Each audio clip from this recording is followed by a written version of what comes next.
And we get it rolling on the Pig in a Pickle Krueg Show, brought to you by Pig in a Pickle. Check them out in Emeryville or Corte Madera. They're open in Marin County 7 days a week from 11 a.m. to 8 p.m. And they're open in Emeryville. If you're like me and you live out in the East Bay, check them out inside the Emeryville Public Marketplace.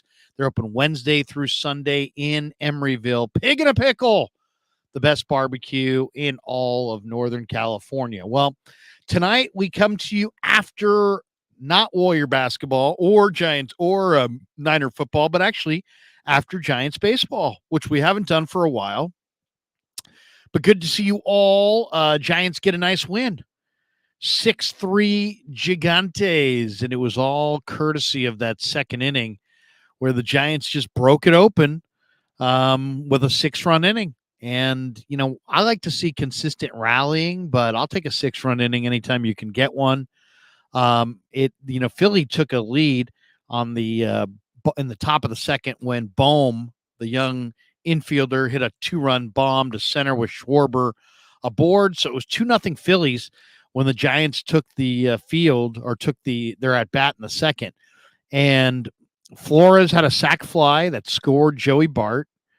And then you had Estrada, who was out at second base on the play on a ball that fell that Castellano should have had. Then Conforto hits one down the left field line, opposite field bomb with Johnson and Flores aboard. That was the big blow of the game. That made it 4-2. The Giants really didn't look back from there. Haniger followed with an RBI single. That scored J.D. Davis. Crawford followed with a single to left. That scored Haniger. And the Giants plated 6 runs in the inning and had a four-run lead, 6-2.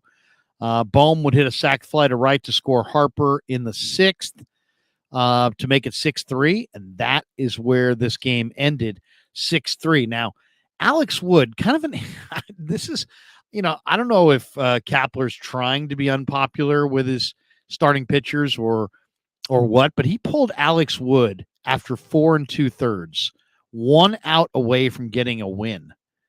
And he's done that a couple of times this year. He pulled Alex Wood after 72 pitches. He had only given up 4 hits, 2 runs, both earned, walked 1, struck out 4. And Wood's got a 2.87 ERA. And he brought him in. He took him out to bring in Jacob Junis, who wound up giving up 1 run and walking a couple in his 1 full inning. But yeah, so Wood couldn't qualify for the win. Alexander out of the bullpen gets the win. Rogers gets the hold. Doval gets save number 9. And the Giants get a nice win over the Phillies to begin this series. Philly started Brogdon, the reliever, in this game. And he went 2/3 of an inning, gave up the 2 hits, the 1 walk, struck out 1.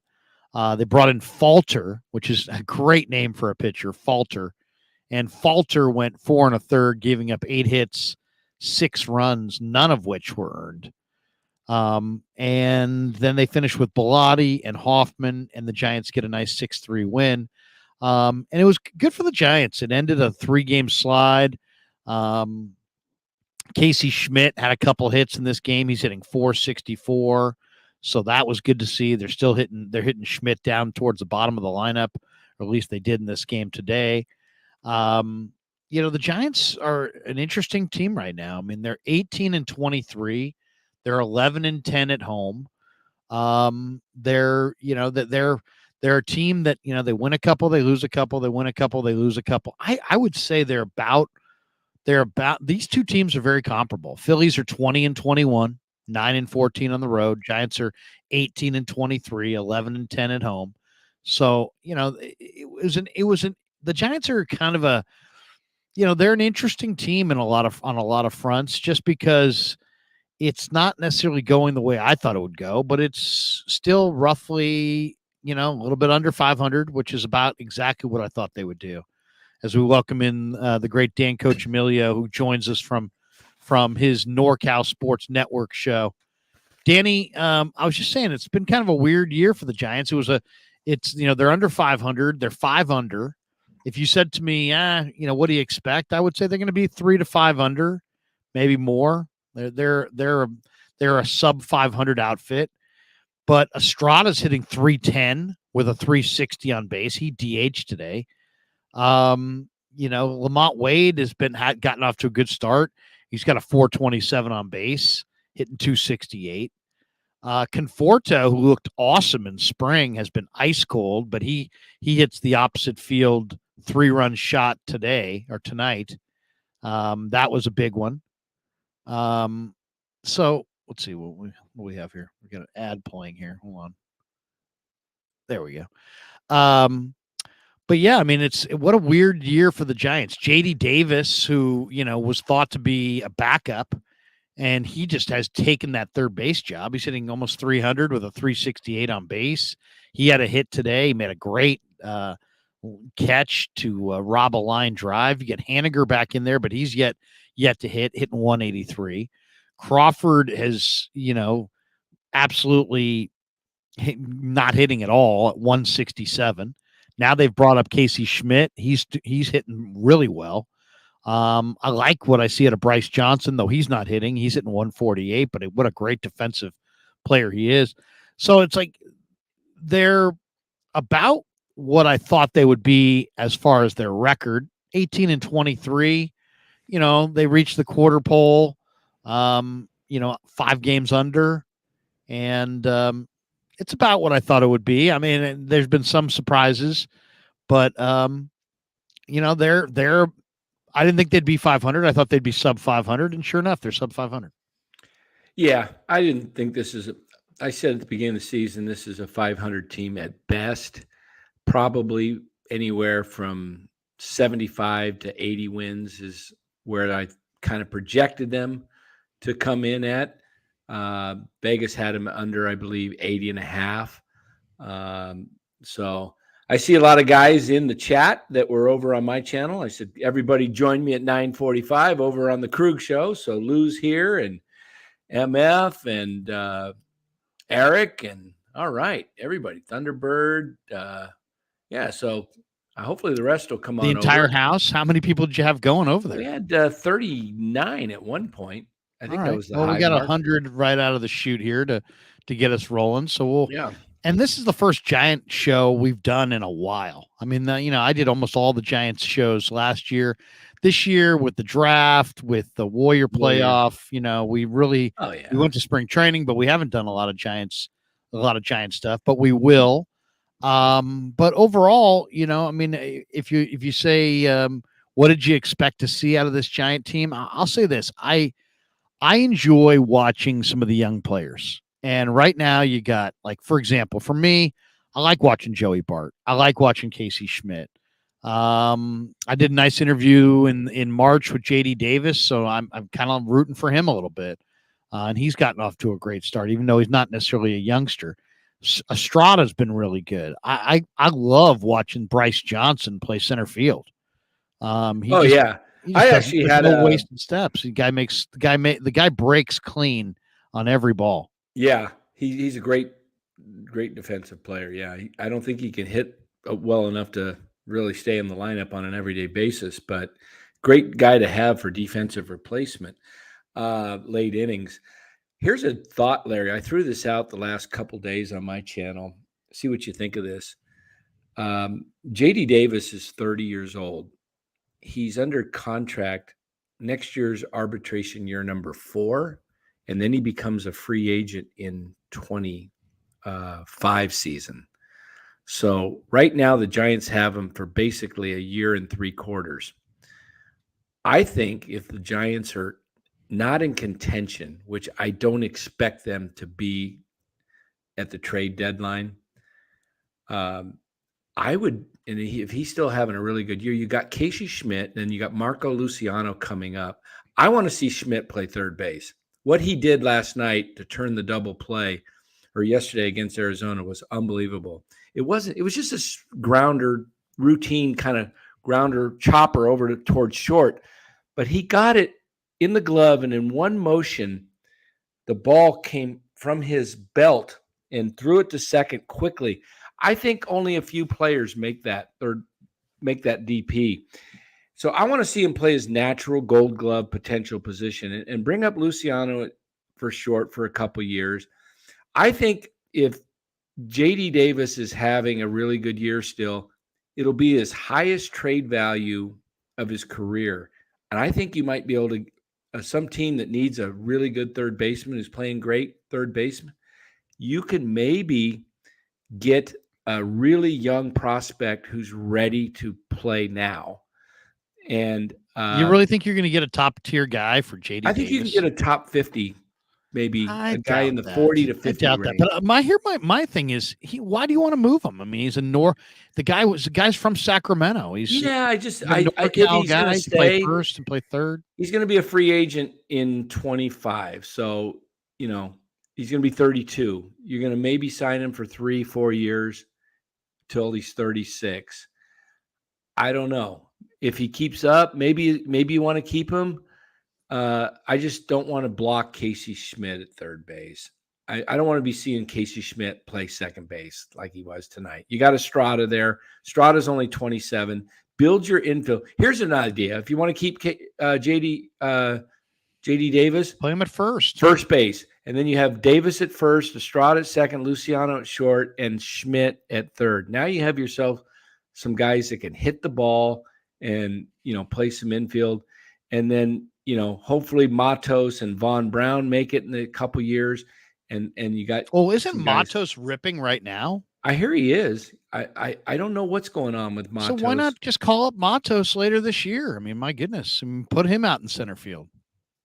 I'd love to see. Put him in a flank. Let Bryce Johnson play center field if you want to. I mean, Bryce Johnson can't hit a lick, but you know what? He can field. He's a hell of a defensive player. Rothberg is. I want to, because I'm so used to putting his comments in my chat. He says we're not trading anyone at the deadline. We will be buyers. Oh my goodness! Come on, Robert. Where's that say? Where's it say that?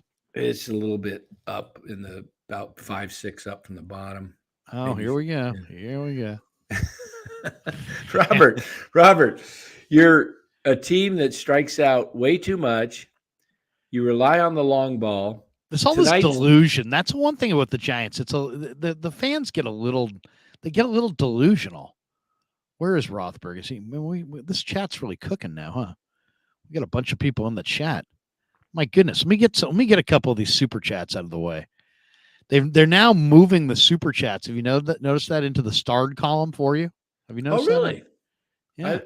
Yeah. I think you got to get to 1,000 subs before you can get the super chat. So you're not getting supers yet? No, I think you got to get to 1,000 subs. Is that true? Somebody said I thought it was 1,000 watch hours. I don't know. Glass half full guy says, "Isn't Kapler the same guy who said this is the best team he's had?" LOL. Yeah, I mean, come on. Yeah, he did. Gabe, seriously. I mean, you want us to take you seriously? Mark Hope, Larry and Danny on the post game is the best. I thought Conforto and Craw's Oppo approach was fantastic to drive in runs tonight. Love you guys.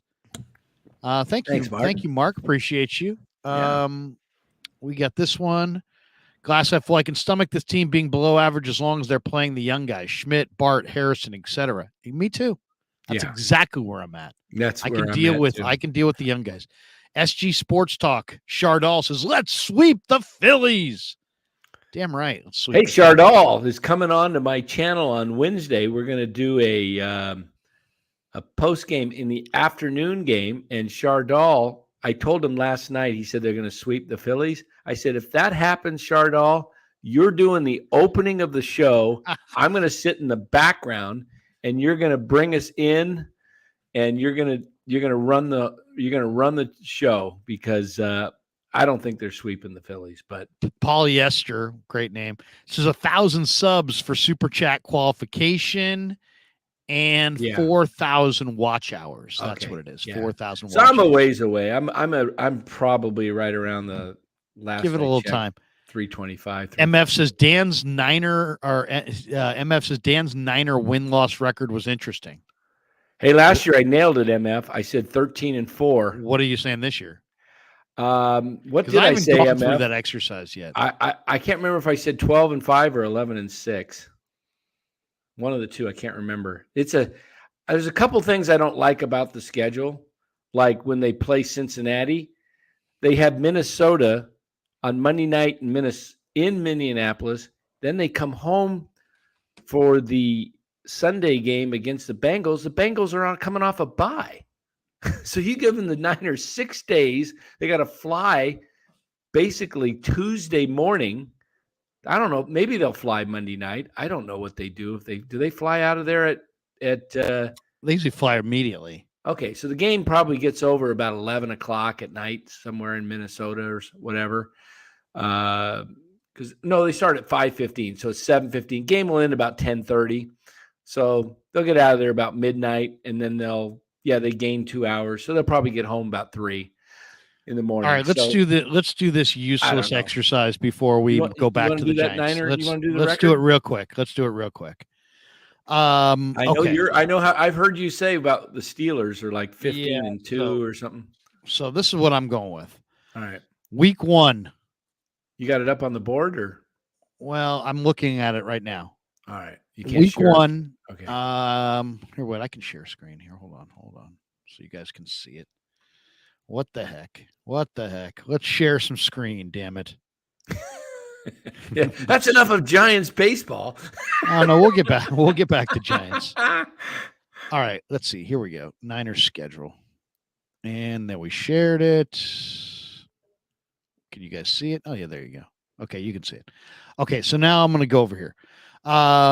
Okay, week 1, Niners at Steelers. I'll say loss. I got them winning. Okay. But the Steelers are really good week 1. I know. Week 2, Niners at Rams. I got them winning. I'm going to say win. Okay. We're 1-1. All right. Week 3, national TV, Thursday nighter, Niners home against the New York Giants. I'm going to say that's a win. I've got them winning 3-0. Okay, so that's a win. I got them 2-1 at this point. The home teams typically win those Thursday games. Yeah. Week 4, Arizona. Win. That's definitely a win. That's a home Arizona may be one of the worst teams this year in football. Yeah, that's probably going to be Colt McCoy, by the way. Week 5, home against Dallas, Sunday Night Football. That's a win. Yeah, I think it's a win. 5-0. This is where it gets starting to get dicey. This is where it starts to get a little dicey for me. Week 6 at Cleveland. Wait, I can't remember who's 7. I got to see 7 before I base 6. 10 in the morning. Is this a double? Is this where they're gone for 2 weeks in a row? Yes. Yeah. Okay, so they're going to stay somewhere. Well, you don't know because it's Cleveland and Minnesota. I'm not sure if they'll stay back east because they're Minnesota's in the central. Cleveland. But I'm going to say the Cleveland. I'm going to go win against Cleveland. Weeks. Okay. What do you? I got him winning against Cleveland to 6-0. Okay, so then week 7 they go at Minnesota on Monday Night Football. I'm going to say that's a loss. I have them losing there 6-1. Week 8 is home against the Bengals, and I'll say I have them losing. Yeah, I'll say loss too. That sounds like a loss. 6 week 9 is the bye. Okay, then you get the bye in week 9. Okay, just jot that down. And then week 10 is Jacksonville at Jacksonville. I'm going to say that's a win, despite the fact the Niners typically don't play well, in that morning window, flying cross country. But they'll have a whole week to prepare. The travel, I don't think, will be as big a deal, and I think the 49ers get that win. Week 11 is going to be Tampa Bay at home. And I'm going to say that's a win. That's an easy win. Okay, what was it? Jacksonville? Mayfield. Jacksonville was before that. I had them winning Jacksonville, yeah. And I got them winning Tampa Bay. So what do I have them? 8-2. I got them beating week Seattle. 12 is at Seattle. And I'm going to say that's a win. I got them winning too. So I got them at 9-2. Okay, so then week 13, I have them losing at Philly, and a lot of people have them winning that. I'm going to say that's a loss. I have them as a loss too. I got them at 9-3. What do you got them at? 8-4. I've got, let's see, 1, 2, 3, 4. 4 losses. Four Okay. losses at this point. Week 14, it's Seattle at home. And I'm going to say that's a win. Like, I think they're going to beat Seattle. I do too. Week 15 is Arizona at Arizona. I'm going to say that's a win. Week 16 is the Monday nighter against Baltimore, and that is Christmas night. And I'm going to say that's a win. Now, if that game had been in Baltimore, I would have put that down as a loss. But I'm going to say that's a win. And then week 17 is at Washington, and I'm going to say that's a win. I think, let me see, week 17. I got them. Oh, let's see. I had them losing somewhere like 5 games. I had them at 2 losses. I think I don't know where I had them, the other losses coming in. There was one I can't remember the schedule anyway. Now you went through it. So basically, okay, so this is what I got. I've got them losing at Pittsburgh, at Minnesota, home against Cincinnati, and at Philadelphia. Those 4. And I think that's it. I think they're going to go. What is it? How many games? That's 13-4 then. Yeah, I got 13-4. I may end up having them 13-4 too, Larry, because I've got them losing to Minnesota, Cincinnati, and Philly, and I had another loss in there that was Cleveland at Cleveland. No, I had them winning there, but it was toward the end. I don't know if it was Washington or probably the game. Probably Baltimore. You probably had them losing to Baltimore. It was either Baltimore or Baltimore's a pretty good team. Yeah, but yeah, I mean, I've got them losing week 1 to the Steelers, which people are going to lose their mind because that's going to be probably Trey Lance, making his starting debut, and he lost. Oh my God! Check that while you're there. Just check that private chat. I just sent you something there. Don't be sending me. Don't be downloading. I did. I just did. Oh, okay. Cool. I sent him one I sent him one when I sent you one. Tell him to check both sites. Both. I got 2 different emails for him.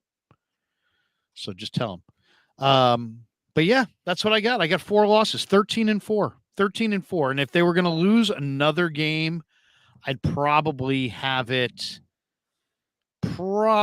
at Cleveland. But that means that if they lost at Cleveland, that means I would have them losing 3 in a row because I have them losing in week 7 and week 8. Yeah, if they lost week 6, that would be 3 losses in a row is painful in the NFL. So yeah, yes. I think overall 13-4. I was looking at somebody's in the Athletic today. Let me see if I can find it. They predicted the records for all 32 teams. And let me see if I can find it because I can't remember what they had the Niners. I want to say it was 12-5 maybe, or was it? I can't remember if it was 11-6 or 12-5. But they had the Chiefs going 14-3. Yeah, pretty interesting articles you get on the Athletic that you don't get a lot of just in the local writers, where you pick up a lot of things about what the Warriors going on, some deep stuff there. So I filled in today for Dibley on 95.7 The Game with Mark Willard in Afternoon Drive, and guess what percentage of the show we talked about the Giants? Either 0 or about 1. Okay, 0 is correct. Guess what percentage of the show we talked about the Niners? 5%. 0. Really? Guess what percentage we talked about the Warriors? 100%? 100%. Oh my goodness. Granted, it is the Monday after they got eliminated. They are the flagship station of the Warriors. They're all up in it for sure, but it was 100% wow. Warriors. So 4 hours of Warriors? 4 hours of Warriors. 4 hours Whoa. of chopping it up on Kerr, on Draymond, on Moody, on Kuminga, on I mean, it's just Oh, I'll tell you a great thing I heard today was I was just on the app and I went back tonight and I was listening to Tolbert and Michael Thompson. That was right. Michael Thompson's hilarious. He's telling Do you know what Tommy, Michael Thompson is into? the movies on the The Hallmark channel. Hallmark channel. That's what they were talking about. It was hilarious. Michael Thompson watches all those cheeseball movies on the Lifetime is actually hard hitting. He actually watches the Hallmark channel. Yes, he was so like talking all about those it today. like those Think about Christmas a 20 specials. Go listen to it tonight later. It's a 20-minute segment, and he's just telling Tommy, he says, you'll be a real man when you start watching. And Tommy's like, oh, and he says, he tells Tommy, he goes, yeah, you quit watching those nudie movies or what? And Tom goes, they call it porn today. Because I haven't heard nudie in years. Anyway, but Thompson, it was. Dude, I'll say this: Willard and Dibley are destroying Tolbert and Copeland right now. Wow, it's like 5-9 to 2-4. Really? Yes. I looked at those numbers today. I'm like, what? What? You got to be kidding me! Tommy T is getting doubled up on by Dibbs and Willard. Yep. Wow. Dibbs and Willard, 5-9 to 2-4. Well, 5-9 to 2-4 in afternoon drive. I mean, KBR's losing to 95-7 the game. Well, where's everybody in every single day part? Wow. Well, every single day part. They're the flagship of the Warriors, and the KBR is the flagship to the Giants. That tells you something right there. What people want to hear. It's they true. Don't want to. They don't want. Hey. People don't want to sit and nobody's going to the Giants game. How many people were at the game tonight? Lots of empty seats. Well, they probably Lou put it out earlier. I think it was like 16 something. Lou Marston? Yeah, he put it on my channel. I think he said the attendance was like 16,800 or something like that. Let me see what they 95.7 Brian says the schedule game is always difficult when you don't know who your starting quarterback is heading into week one. Yeah. Oh, there's no question. It's a Brian, let's be honest. It's not just difficult. It's fucking futile. I mean, it's a futile exercise doing these, but we'll do it anyway. But that's fun part of sports. That's all that sports is really is prognosticating and guessing. Yeah. But I mean, in a sport that so much is predicated on who's healthy and you don't know who's going to be healthy at all. It's kind of not worth doing, but we do it anyway. We do it anyway. It's just one of those things. What the hell, right? We're here. We'll do it. So be it. So what was the talk about with the Warriors today? What was just, where they go from here and, do they, what's the deal? Are they going to trade Poole? Are they going to, sounds like Draymond and the one of the things that's come up is that the Warriors don't really feel like, like they've absolved everybody. Like Kerr and all the championship players have all been absolved of blame already. The players have said, "Hey, this team maxed out," which is basically like saying Kerr got the most out of what he had, right? So he's not blamed. You can't blame Kerr in their minds because he got the most out of what they got. That to me is hugely debatable, and I like Kerr. I think Kerr is a great freaking coach. I'm not Cy. I don't believe that. He needs to be fired or anything like that. I think Kerr's a great coach. But I also think that, you can blame him for several things if you want. I don't think he's above blame. I think he deserves some blame, but I also think he's a great coach. Then the debate was, what's Bob Myers' status? What's his, what's going to happen to him? Is he coming back? Is he leaving? And then the other part of it was, who's, according to some reports, there have been like, hey, the Warriors weren't a championship team, but their championship players, their players that have championship pedigree still have a window open to win a title. So that's the belief. personally, I don't think that you can say Steph, Draymond, Klay Thompson, Iguodala. I don't think you can say those guys are above reproach. I don't think that you can say, well, they're not to blame. I don't think you can just frame all the young guys. And the other thing is, it's like, to me, when you knew on opening night that you had 5 guys on your roster on a 12-man roster that were 22 or younger, developing your young players became a huge part of your narrative, your season long story. So that's just the way it is. And you could Willard wanted to blame the players for not fulfilling their potential, and I think the players deserve obviously some of it, but the bottom line is they played Lamb over Moody all year for the most part, and then watched as Moody became a key cog in their playoff rotation. Well, why didn't he get more minutes earlier? To me, he should have played more minutes. I think that you can blame the Warriors a little bit for not bringing along Jonathan Kuminga. Yeah, I think Kuminga is going to be the key this offseason.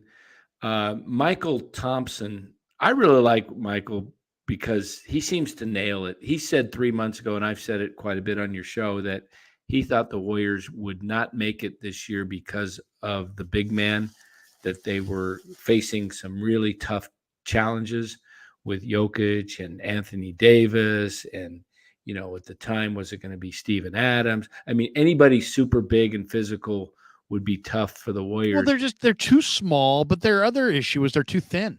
Yeah. They're too thin. You look they're at the too Lakers, small of a team. I mean, they lucked out. I mean, let's be honest. Kevon Looney easily could have pulled a hamstring, and then they would have been completely naked against anybody. They wouldn't have made the playoff. They would have lost to Sacramento completely. Yeah, they would. Yeah. So I mean, they weren't big enough team, and they weren't deep enough. I mean, you just can't leave everybody behind. But that's what happened. He says they're not done. He says, he goes, Tom asked him, was it tough doing the series, with his son? And he said it was very tough. It was tough because I wanted Klay to do well, but I wanted the Lakers to win. And I was, just saying how tough it was. But he said, but they will be back next year. He says, those guys have a lot still left. Draymond, Steph, and Klay. And he said, he mentioned Poole will be back. And he said, Kuminga, he's looking for Kuminga to become Sean Marion. He said, he reminds him of Sean Marion. He goes, Sean Marion was not a great player, he wasn't an all-star type player, but he was very, very good. And I thought he was an all-star. He might have been, but he wasn't a perennial type all-star player. I think he might have made it a couple times. I think Marion might have made it. I think he made it a couple times, but he wasn't, your every year. Matrix. Also. Yeah. Matrix. Let me see. If Kuminga comes back. Yeah. Guess how many times he made the All-Star team? 3? 4. 4. Okay. He's a 4-time NBA All-Star. Well, if Kuminga and an NBA champion. Yeah. If he can become like Sean Marion and really step up his game, the Warriors are going to be very tough because I think Poole is probably coming back. I don't. They're going to move him. I mean, you got to remember this. They can't bring everybody back, and they have to get better. And they have nobody to trade. They could get 2 $15 million guys for Poole, or 3 $10 million guys, maybe. I don't know. What team would be willing to take that on? There he is. What's up, Rye? What's up, fellers? Hey. We're talking basketball. Well, we're all over the place tonight. We started talking Giants, then we got into Danny lured me into a Niners schedule breakdown. We've decided that they're going to go 13-4. Now we were talking about. I sat in today for Dibley on the game, and Danny was asking me. Ask Rye the same thing. Which percentages? If he can get it. What percentage of today's 95.7 The Game Show do you think was spent talking about the Giants? Oh, let's say 0. 0.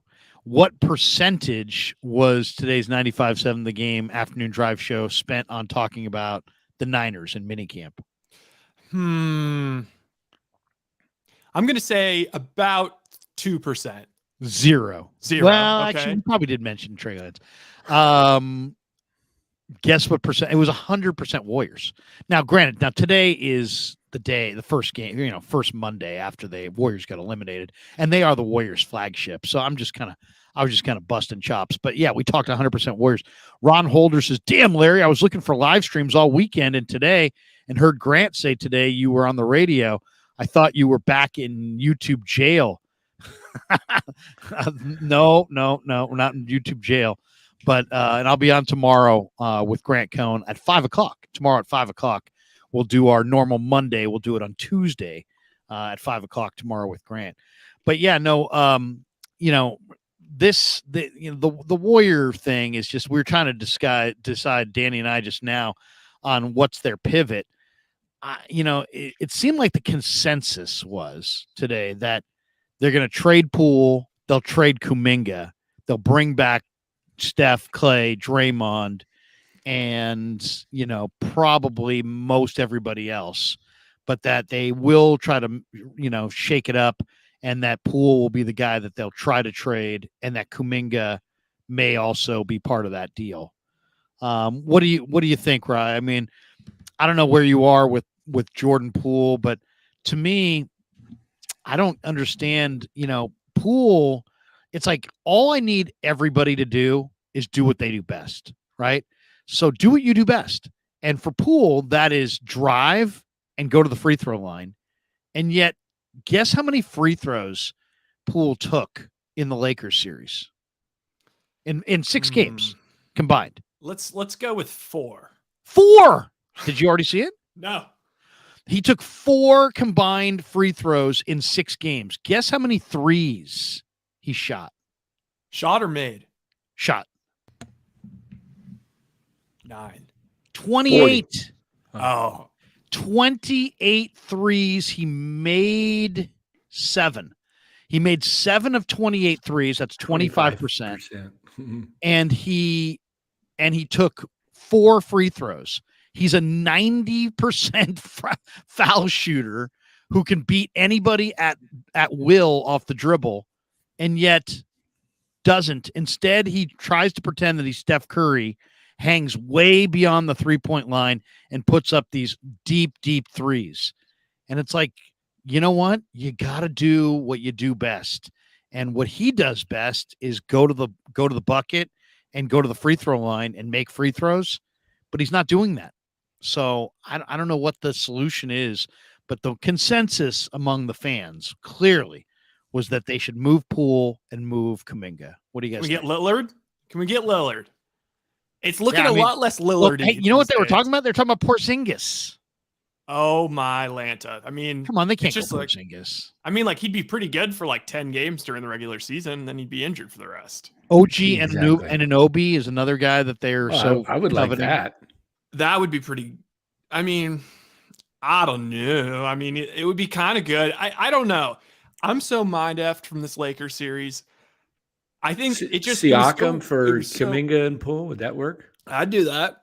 But it was just so frustrating because it's like Davis is just camping in the paint. LeBron's on the shitter, the low block on defense the entire possession. So they're both pretty fresh. And then, of course, somebody's with Curry the entire time. So there's just no option to get into the paint at all. Because they just basically said any other person can shoot. That's all that, go ahead. Anybody else can shoot. So I feel like they need more shooting. But the problem with Jordan Poole is if he's not actually just super wet, especially if his drives are taken away, he's a nothing. He's nothing. He's nothing but negative. It gets real gross. But I will say, I'm struggling a little bit with I didn't even know what to do during that series. The losses, I came on after a couple of the wins. I realized I've been projecting so much of my own shit onto the fucking Warriors for so many years. It's been so successful. It's worked so many times. I've let Steph Curry be my fucking avatar, and I just feel like I'm winning the goddamn championship every fucking time. So now when they lose like this, normally it would tear me apart.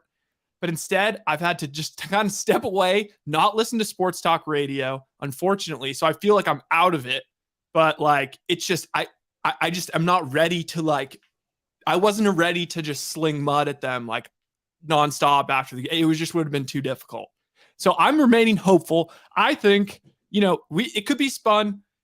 Look, if this wasn't the Warriors, I mean, it's pretty normal to like lose, it's pretty hard to like go back to back, especially like last year was like max motivation.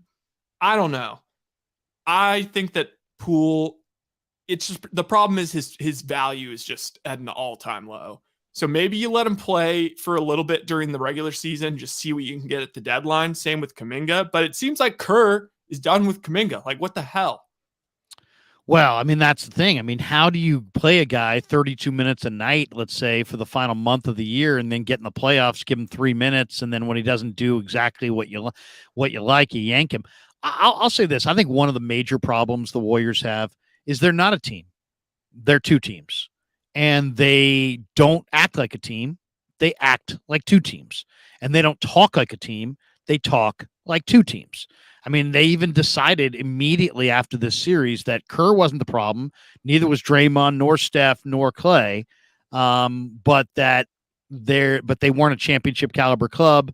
And they're basically blaming everybody who's not, wasn't part of the original core. I mean, they're basically saying that if you weren't part of the original core, you're not good enough.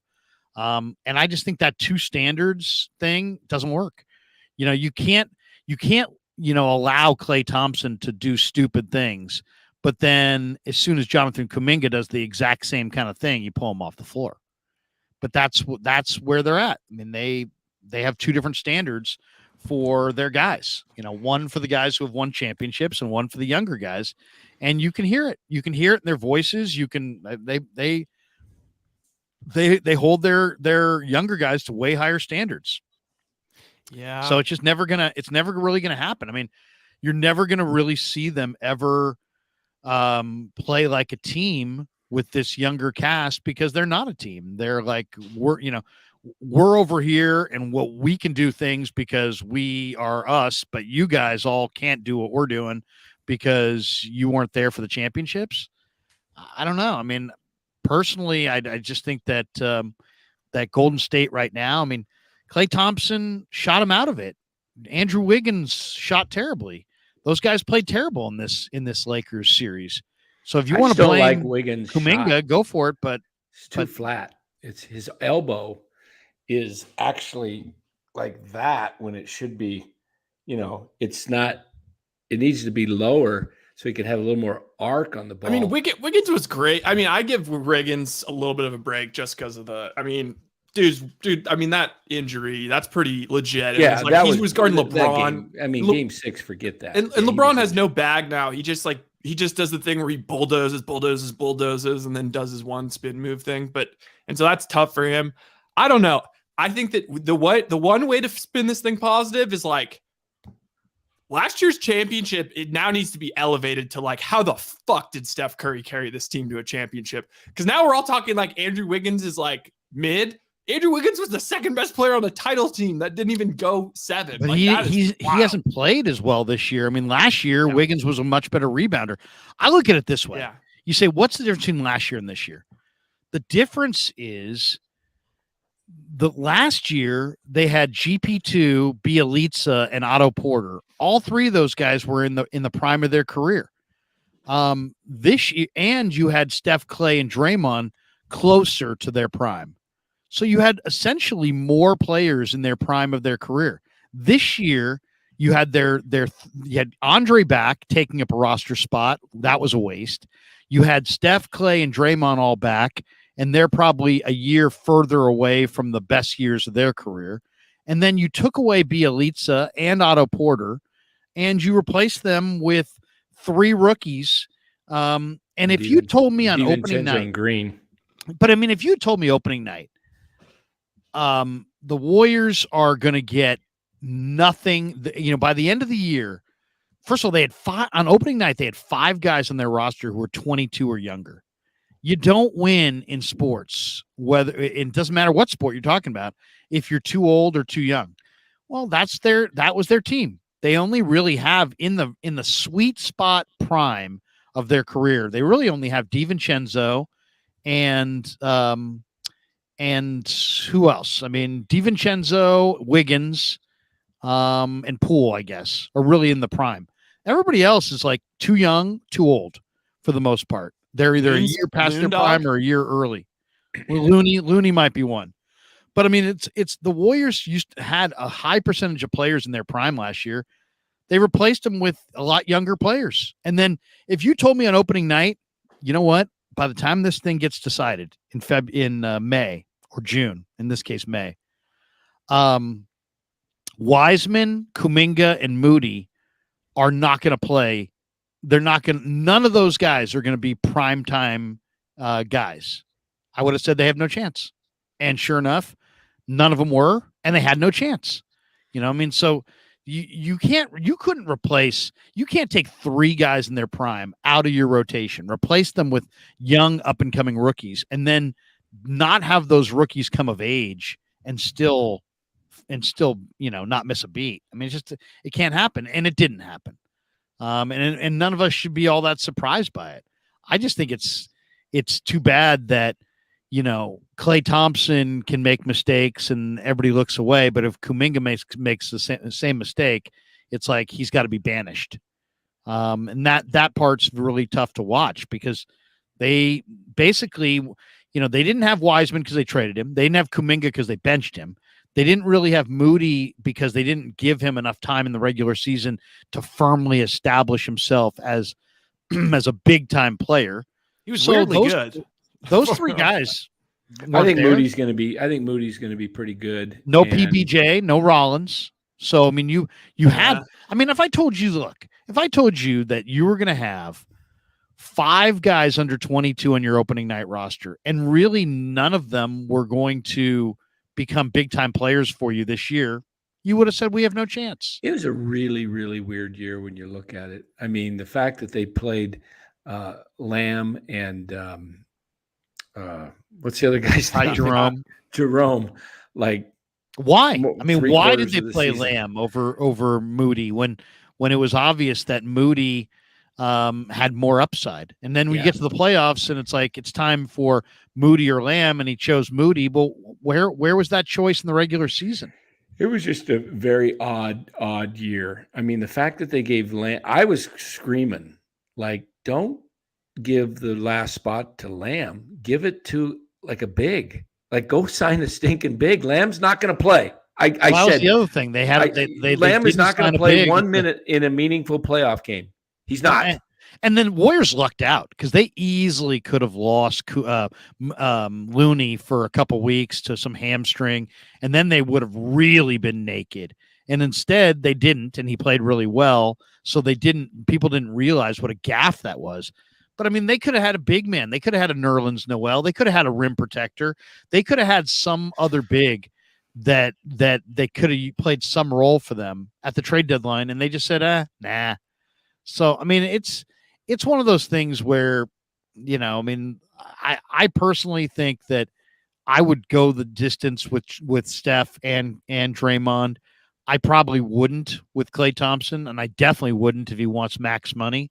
But right now, there's no moves to be made there. Money coming for Klay. Well, there's no max money coming from anybody for Klay. Whether it's the Warriors or other teams. But that's what I mean. Nobody. But here's the question. But the thing is this too. Shanghai it's like Sharks. You're not going to. There's nothing you can do right now with Klay. Like, you're not going to be able to trade Klay. No, he's making $40 million next year. So there's nothing really to say about it right now. He needs to work on his game. He needs to work on some, skills to be able to drive to the hoop and not just. You know what? I have a take that I think I don't even remember. My memory's so effed up right now. I don't even remember when I had this take. But at some point I said I had this vision of Klay just packing on like 70 pounds and becoming like a new age version of Boris Diaw, where he's playing the 4 and he's wetting threes. Because they also need a guy. They need just as much as they need like more help at center. They need a Jermichael Green that actually consistently hits shots.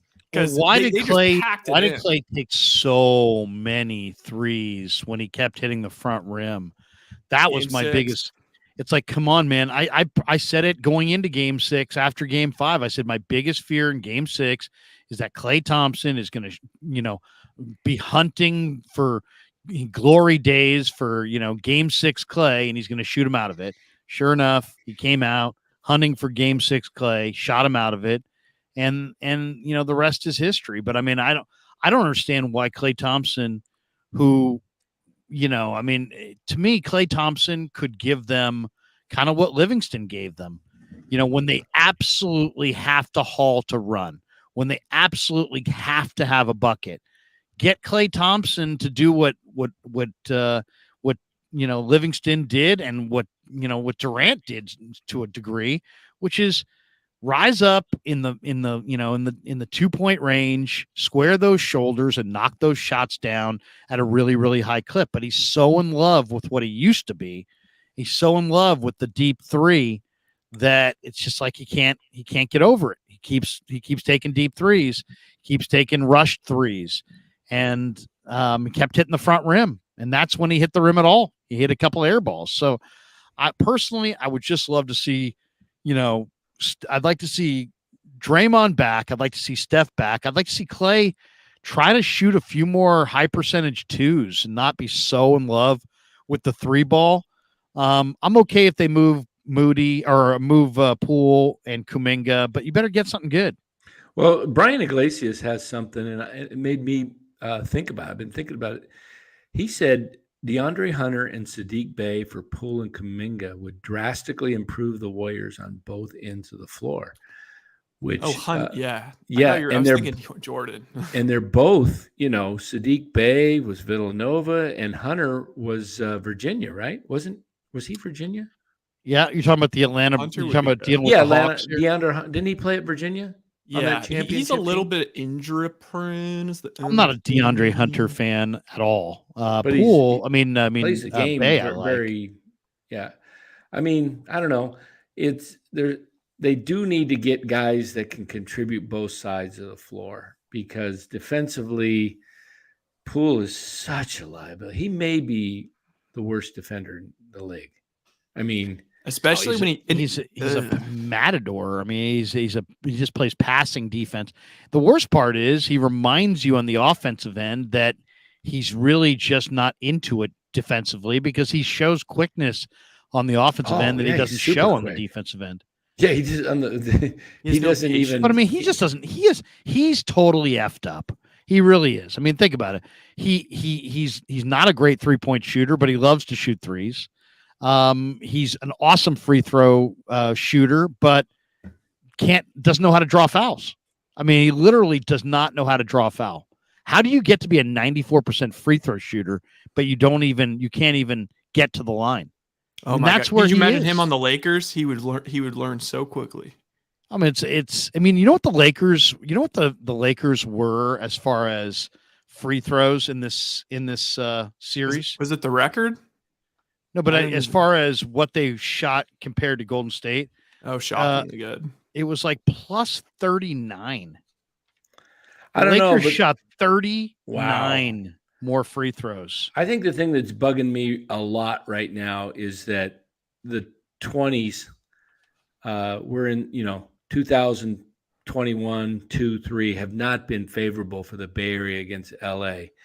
Oh, I actually know the reason. So what is the reason? Because we lost to the Dodgers in 21, the Rams in 22, and the Lakers in 23. I'm not happy about that. Well, I just know that I moved to LA when I first joined the Corolla show. And the second I moved to LA, the fucking Lakers win the bubble. The Dodgers win the fucking bubble. The Rams win the Super Bowl. The Niners are injury riddled. The Warriors are injury riddled. All of this, and then the Warriors lose to the Lakers in the playing game.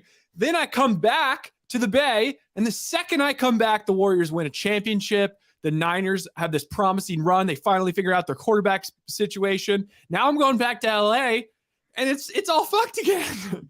It sucks. I'm just like, I tell you, I know these things go in cycles, but I mean, LA had our number a lot in the 80s when it came to baseball and basketball. We had their number in football. They've been the better team. That's why they've won. But I mean, LA, when you said that bet, Larry, if you gave $1 million, who would you bet on to win the title? right. And I took the Lakers because I said the odds, it's not my money. You're giving it to me. I really thought the Lakers were gelling as a team. You would take them right now? Well, I took them 2 months ago as a long shot, but right now I think they're going to beat Denver. I really don't. I don't. I think Denver puts them away. We'll see. We'll see. I thought about it. I had Denver going in, and now I'm just seeing something's happening with the Lakers and hashtag NBA rigged ? Just in case is Larry, is there a reason why you stand the whole time at 95.7 today? Yeah, I'm gonna stand. My back is. They have a setup where you can sit or stand, and I don't know. To me, it's funny. Damon got me into it because Damon, when he was working at 95, when he was working at KMBR 1050, the 1050 studio had an ability to stand. And then once I started standing, I started realizing, you know what? I kind of like standing for a broadcast a little bit better. So when I'm over there, I stand. To me, it's just a little bit more. You can put more energy in your voice if you stand as opposed to sit. But yeah, that's really the long and the short of it. 95.7 Brian says there's a reason KMBR is losing to the game. The Dubs are the most interesting story in sports right now. Until Myers, Draymond, Poole, Kuminga's futures are resolved, they will dominate in the ratings. It's more than that. I mean, it's more than the Warriors. Tim Donaghy's crew. Plus, you can't hear Larry drop F-bombs on the radio. Well, there you go. And we have this one from 95.7 Brian. He says everyone is at fault on the Warriors, players, coaches, front office, and everything that has happened with the Dubs this year leads back to Draymond punching Poole in the face. Yeah, I guess. But I mean, ultimately, what did that really mean? I mean, to me, I think it's just too easy. That's too easy of an excuse. You're telling me that has everything to do with their whole season. I don't buy it. I really don't. Here's why. Because, players win, and you win when you have players, and you lose when you don't have players. And the reality is the Warriors got rid of 3 guys in their prime. They reacquired GP2, so they were still -2 prime players. Then their cast got a year older, and then the 3 rookies that they basically charged with replacing those 3 veterans all crapped the bed or couldn't prove to Kerr and the coaches that they deserved to play and didn't play. So, I mean, if you told me opening night they're going to get nothing at the trade deadline for Kuminga, Wiseman, or Moody of significance, and they're not going to, and none of those guys is going to be like regulars in their rotation, there's no way in hell they were going to go to the finals. I mean, it's not even all that surprising. Now, I thought the Warriors would beat the Lakers. But last place in the Pacific is. I got to give the Lakers a little credit. I thought of the Lakers. This is what I thought of when the series started. The Warriors have 3 old guys, but are otherwise young, and the Lakers are old. What I realized watching the series is LeBron is old. The rest of the Lakers are all in their prime. The Warriors really have very few guys in their prime. And the Warriors they've got 3 or 4 guys that are too old and 3 or 4 guys that are too young. And that's the difference. You win in your prime. And that's why Denver's going to take the Lakers down, because Denver's entire team is in their prime. I think we're going to see Denver-Boston in the finals. That's how I'm picking it. Draymond's got L.A. and Miami. He's also got LeBron's balls in his mouth currently. But do you think I have any chance of do you remember that stupid take that I still don't even understand necessarily what my take was? But I stood on that stupid hill of like, okay, I think the Warriors are going to win versus Boston, but Boston's the better team. And then I maybe have a little bit of vindication now. I'm not quite sure. I don't know. Possible. What that you said that you said what was your prediction? That I said Boston was the better team. I said I thought Boston was the best team. They were better than the Warriors, but that the Warriors would win just from experience and bullshit.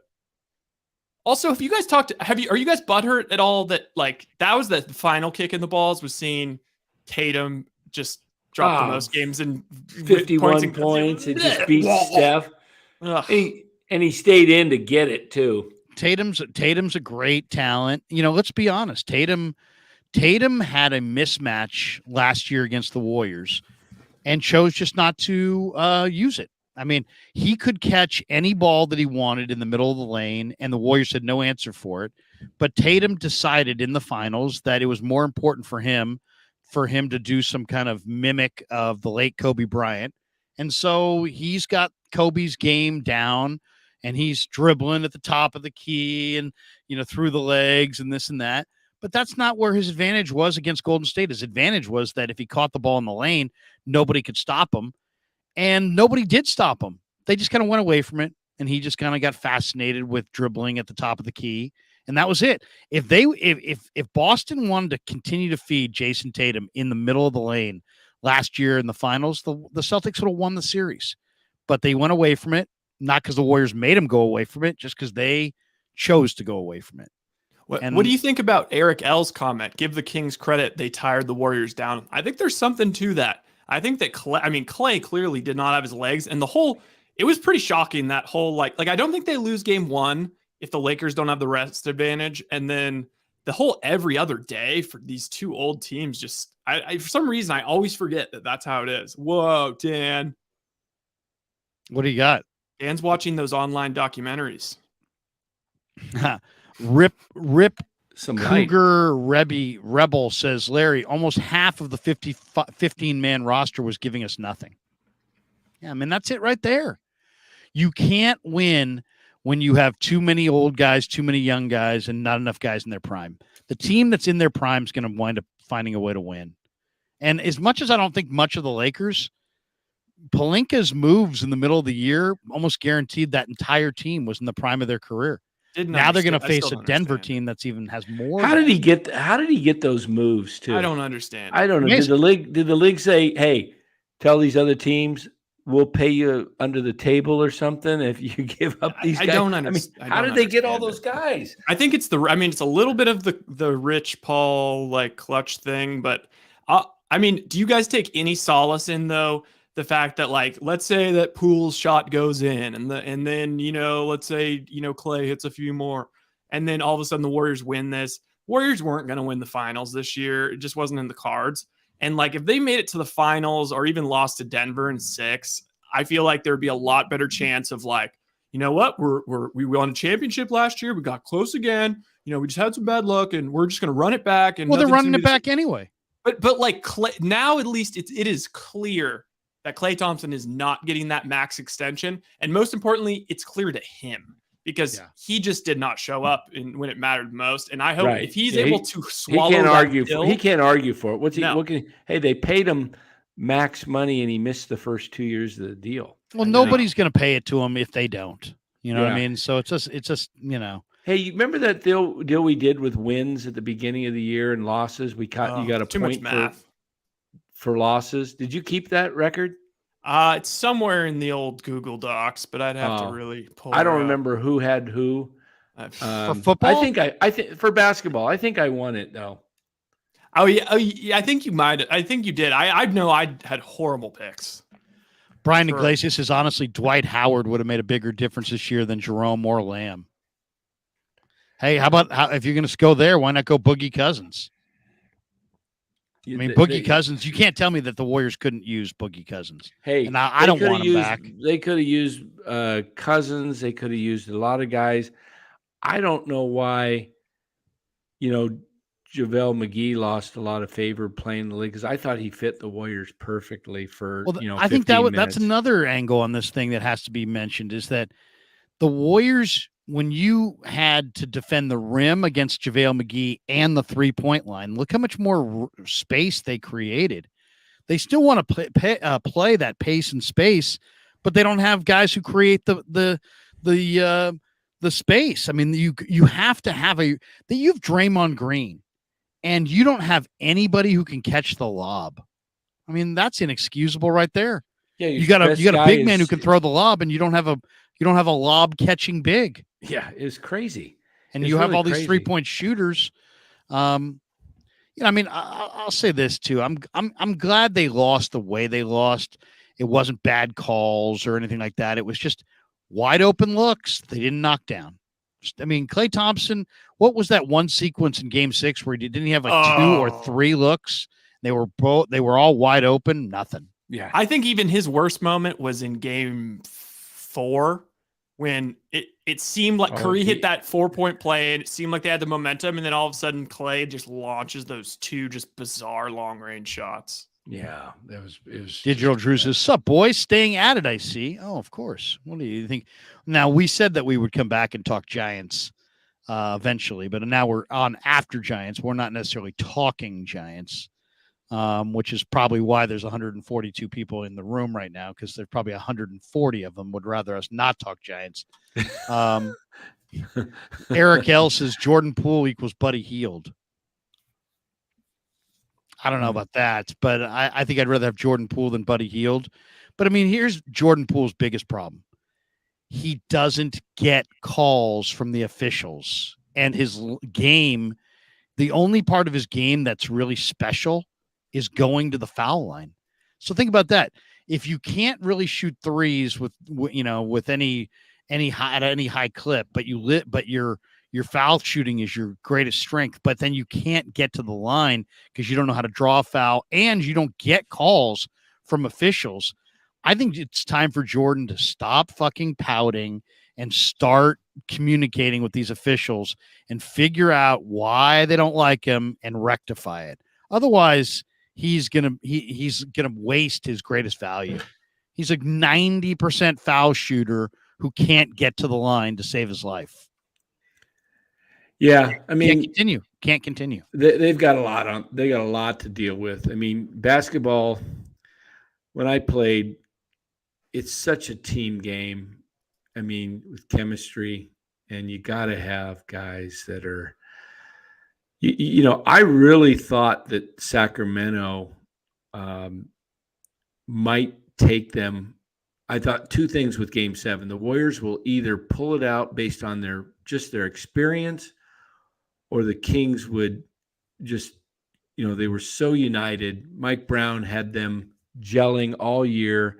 Most of that team played 75-plus games together. The Warriors didn't play much together, and they were so fractured that I thought there was a possibility that they could go down. And if they did, it would have been because of lack of chemistry. I don't know what was going on with the team besides the punch, but it was very dysfunctional year. I mean, there were 2 teams. You had the young guys. They literally nobody. I mean, just look at it this way. If any, you don't hear the Niner, you don't hear Kyle Shanahan talk about Trent Williams and George Kittle differently than he talks about the rest of his team. He talks about his team. You don't hear Gabe Kapler for all of his warts and all of his crazy maniacal nuttiness. He doesn't sit there and talk about Crawford and then talk about Tyro like they're on 2 different teams. But the Warriors do. The Warriors talk about Draymond and Klay and Steph and Andre like they're one team, and this other team is these young guys. And when you have, and the bottom line is, when you have older guys that are regressing and making mistakes and playing poorly at times, but you're never calling them out for it, and you have young guys that you're taking away their minutes every single time they don't do exactly what you want. When you have 2 standards, I mean, try being a parent in any family and try having 2 sets of rules. I've got rules for this son that are different than rules for my daughter. I've got rules for these 2 that are different than the rules for the other 2. I mean, it's like, it won't work. It's a bad precedent. And the Warriors did that all year long. They talked about, you know what? Draymond's like, well, we got problems, but it's not Steph, and it's not me, and it's not Clay, and it's not Andre. It's like, shut up. Seriously, shut up. You're really ruining weird your chemistry. You're absolutely treated ruining it your like- chemistry. And Kerr fell for it. Kerr fell for it all year long. They treated it, Larry, like, they were the seniors in high school, the top guys playing against the top 8th graders, like, oh, okay, well, you're not even in high school yet. You're not part of this, I mean, it was just weird because those young guys, and then imagine PBJ and Rollins and some of the And they other don't young want guys Poole to send past them. You can see that. That's come pretty- into camp, and I think it still had a lot to do with the, who's getting the bag.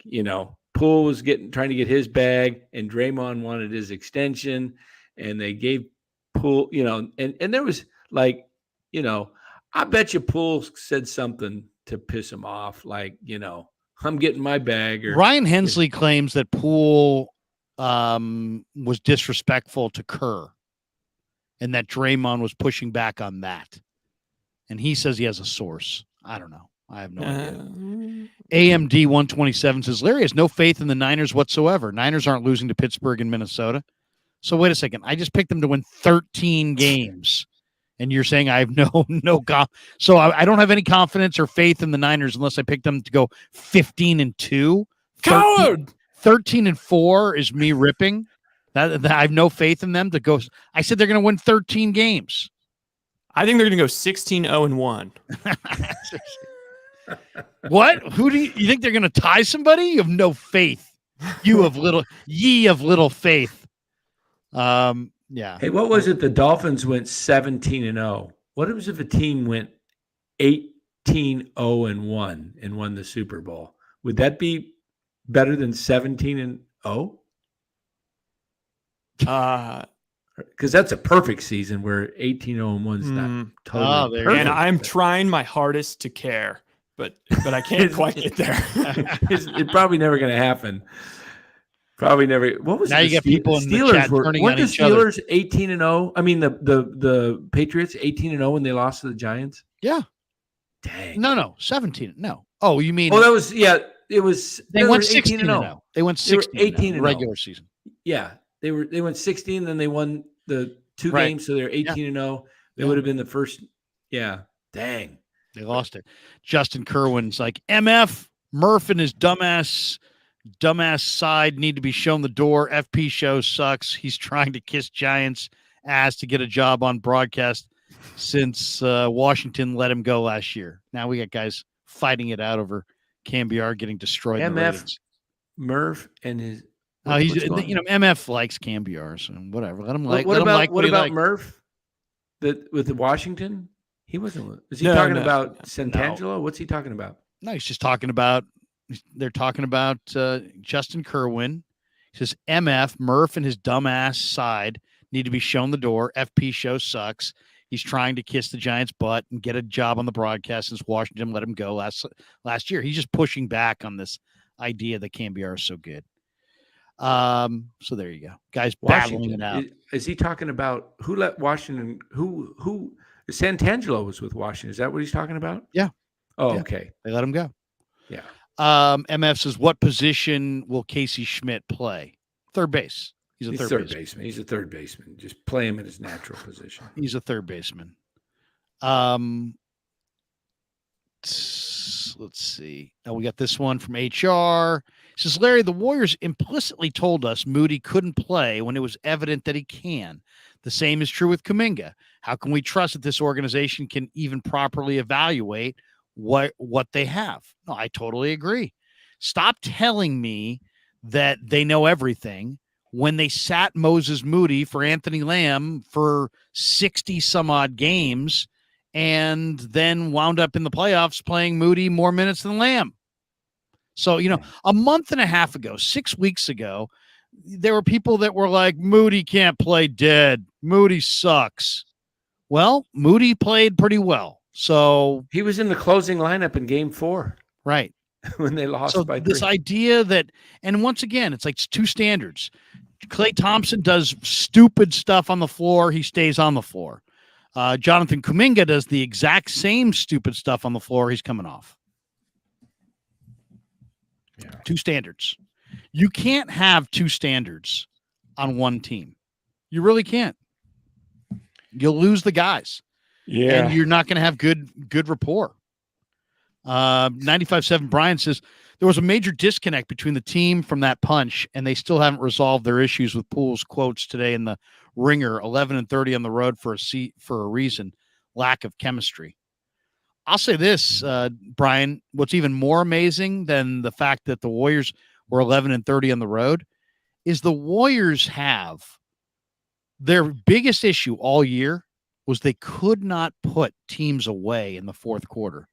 And they have the three best free throw shooters that any team in the they have the three best free throw shooters on their team. They should be able to put Poole and Curry and Clay out there and hardly ever gag down the stretch. And yet they couldn't finish anybody off.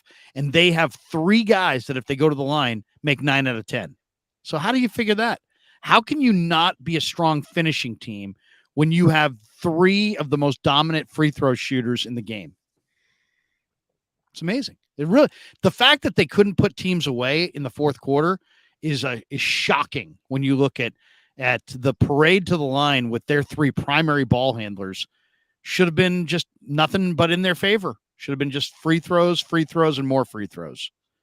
But they just couldn't get it done. They couldn't get it done. I just made such a great impulse buy because I'm trying to get myself into this Giants season. So my two moves I made. You didn't bet on them to win the World Series, did you? No, but I do have so many futures on the Rangers. It's insane. So I'm actually pretty stoked about that. So I found on Amazon. I'll put the link in the chat if anybody wants to get in on this. I just got it is a hat for any team in the league. And then it has a little number, and then it says the team name and team colors, and then you can put a name and then the number. So I just got a Bruce Bochy 15 Rangers hat, and I got a Michael Papierski number 70. They don't have a Papierski 70. I know it's custom. You do it custom. But he's not on their team, is he? No, but I was going to say he's still John Boitnott said it's the core crew. Good to see you guys together. We got this one. And I'm not treated the same. I think I'm going to get off this. I'm not being treated. I don't want. Dan's eligible for a max contract. Yeah, extension. I want a max contract. Is YouTube going to give Danny a max deal? Is Danny going to get to those 4,000 watch hours and those 1,000 subs so he can get the super chats?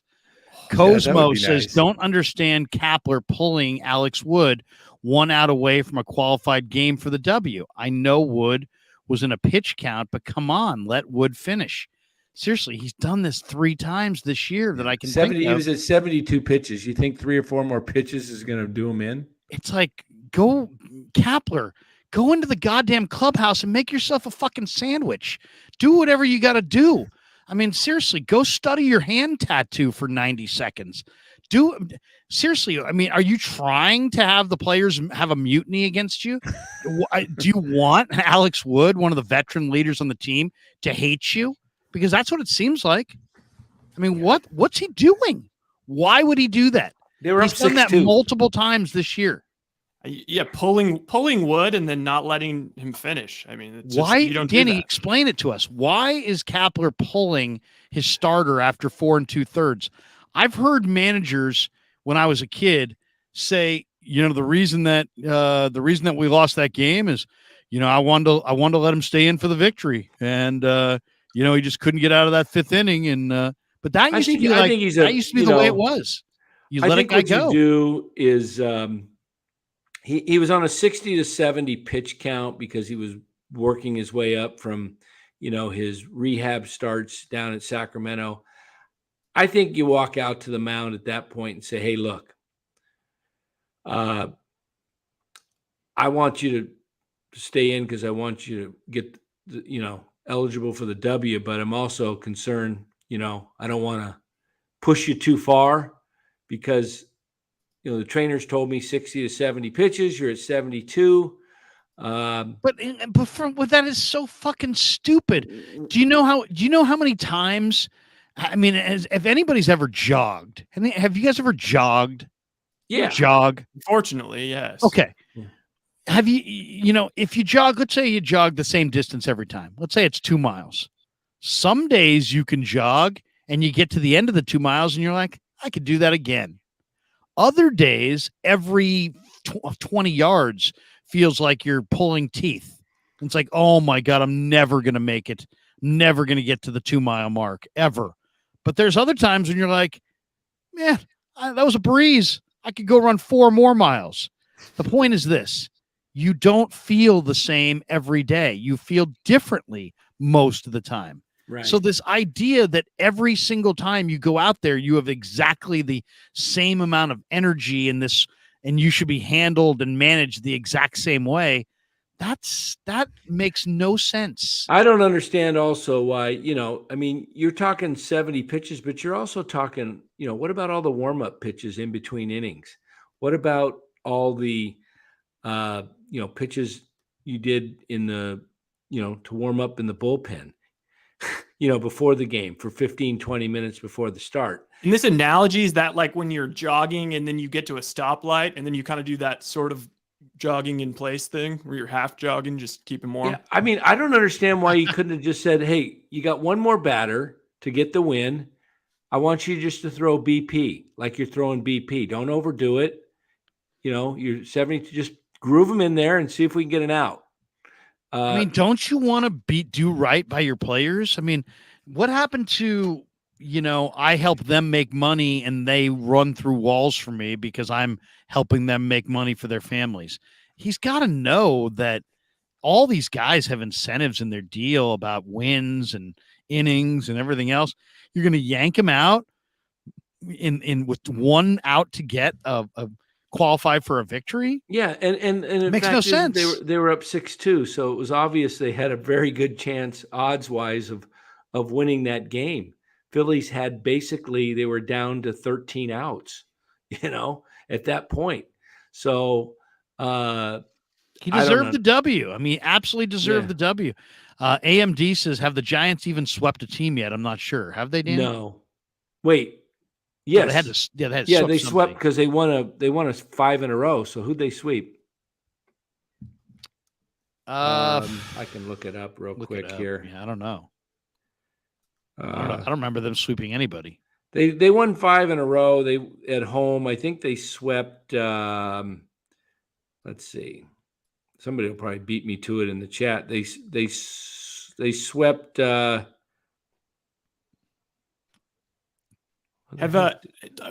Dan's looking that up, Blair, have you been to the yard yet this year? Or do you have any interest of going? Yes, I've been once. I have been once. What's the energy like? Well, it was early. I mean, I would say the energy is kind of dead. I mean, it seems it's the fans. I mean, I don't know where the fans aren't there. No sweeps. Yeah, no sweeps. Yeah, they won. They won the first 3 against St. Louis, but it was a 4-game series. They had won the last 2 against the Mets and the first 3 against St. Louis. So I was going to say the Mets, but I wasn't sure. They lost. They split a 4-game series with the Mets, but they won the last 2, and then they won the next 3 against St. Louis and lost the final 4th game. So no sweeps, but they've been swept a few times. I mean, the Giants are an enigmatic team this year. Why? Because, I mean, think about it. I mean, they at times look like a murderer's row, right? At times they're hitting the ball over the fence and they're looking really explosive and powerful. And then they just look terrible, like so anemic and so weak and so they can't score at all. They're just not very entertaining. Their bullpen is far from lockdown. Their defense is not better from last year when it wasn't nearly good enough. They have a little bit more variety of power hitters, so they can potentially. There's a number of guys in their lineup that can take you out, but it's there's not a lot there. There's just not a lot there. I mean, Tyro's been really good, Wade's been really good, but everybody else has just been kind of okay. It's a kind of a nondescript outfit, to be completely honest. Yeah, I think you could get some bullpen help with Luke Jackson in 2 weeks. He's eligible to come off the IL May 29th, and he started a rehab yesterday, pitched 1 inning, was very effective, looked good. So over the next 2 weeks, I expect him to get he'll probably pitch every other day, I imagine, an inning. And so he'll get probably 6 or 7 outings in, and he may be ready to go 29th or shortly after that. So I would expect Luke Jackson, if everything goes well, to be up the end of May or sometime in early June. And that will help their bullpen, because their bullpen is made up of too many long men. You've got where's his ideal spot in their pen? I think he's the 8th inning guy. Okay. All right. Fair enough. Brian Iglesias says, Larry, I agree. They couldn't close games this year because their late game execution was atrocious. But people need to realize that when you settle for 40 or 53s per game, you're not going to get to the line as much. Yeah, that's fine. I mean, I understand that, but it's just too many. It's too many threes. They get way too 3 happy. Aussie Rules says, hey, Krueg Show, almost 18,000 subs. Wow. Yeah. I mean, that's amazing. That's more subs than to go to the Giants games. If you had a Krueg Show night at and all 18,000 subs were sitting on one side of the stadium and the rest of the fans were on the other side, I think the Krueg Show audience would be much bigger. Say that again. Say that again. That was like one of those middle school math problems. Yeah, if the 18,000 subs, if all the Krueg Show subs got to go into a Giants game for Krueg Show night, and they were on the one side of the field on the third base side, and the rest of the crowd, I think they dwarf the rest of the crowd. It would probably be like 18,000 to maybe about 8,000. Oh, man. Well, I mean, I will say this. We are sitting. Wow. I can't believe this. We have gone from 17,000 on Monday. On Friday of last week, 17,000 to 17,969 today. We've picked up 969 subs in less than a week. So all I would say to anybody, we are now, 31 away. 31 away. So if you're one of the people in the chat right now and you've yet to hit like and subscribe, please hit like, please hit subscribe, and help us get to 18,000. The goal is to try to get to 20,000 by training camp, which I thought seemed ridiculous when I made that the goal in January, but it's not only not ridiculous, it's going to happen. We're definitely going to get there. And part of the reason that we're growing by such leaps and bounds is we're putting out a lot more video content. So that's really it. You put out, 5 extra videos every day and they each get 5,000 views. Suddenly you've got 25,000 views and your channel starts to tweak the algorithm. And all of a sudden it's like, we got all kinds of people watching and joining and that kind of thing. So I just wanted to say to everybody, and then you guys specifically, because I don't think there's been 2 people outside of me and my son and Len who have worked tirelessly, but outside of us 3, you guys probably have had as much impact on this number as any. So thank you to both of you guys. And now that we have this rolling like this, all 3 of us have our own channels. Why don't we take the minute right now and promote your guys' channels? Dan's channel it says right there on the bottom of underneath Danny's box there. It says NorCal Sports Network. So Dan Coachemilio at Dan C Monster Slam is his Twitter handle, right, Danny? That's right. And then NorCal Sports Network is his YouTube channel. And now that we're fully in baseball season, what we did tonight, we're going to do several times throughout the rest of the year, which is, we'll either start over on Danny's channel and go over here, or start over here and go to Danny's channel. But yeah, so, everybody hit like and subscribe here, but then go to NorCal Sports Network and hit subscribe as well. And then Rye just started a channel, Rye, today, or officially. Well, so it was yesterday? when I was fucking around last, I want to say November, and I did a couple of movie reviews with my buddies, just messing around. The one, I mean, it's not really, I don't even count it as real, but like there is one video that has like 56,000 views and like 200 comments.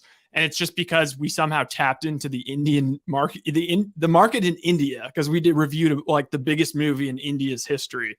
So it was a total fabrication. But yeah. So anyway, so I figured, you know what? Since this one's already got some views, I might as well just use that and then rebrand it. So it's called West Coast Bias. I don't quite know how to put the link in. I'll tweet it out. I think if you go to my Twitter, it's on there. But West starting Coast, tomorrow, is that all of it, or is there more to it than West Coast Bias? I think it's just West Coast Bias. Yeah, I looked it up. It's just West Coast Bias. And what is the Danny's got the California flag. What is your, in case there's other things that look similar? Is there anything close to it? I don't think there's anything necessarily close to it. Okay, right so now West Coast Bias. Type in West Coast Bias, and you can like and subscribe over there. And it just started. So obviously, there's your logo, right? Is it the one with the three? The three Californias that marginally look like a W. I made that in about 3 seconds when I realized I need to have something. I thought that was an emblem for Buick or something. Yeah. So no, it's pretty like off kilter.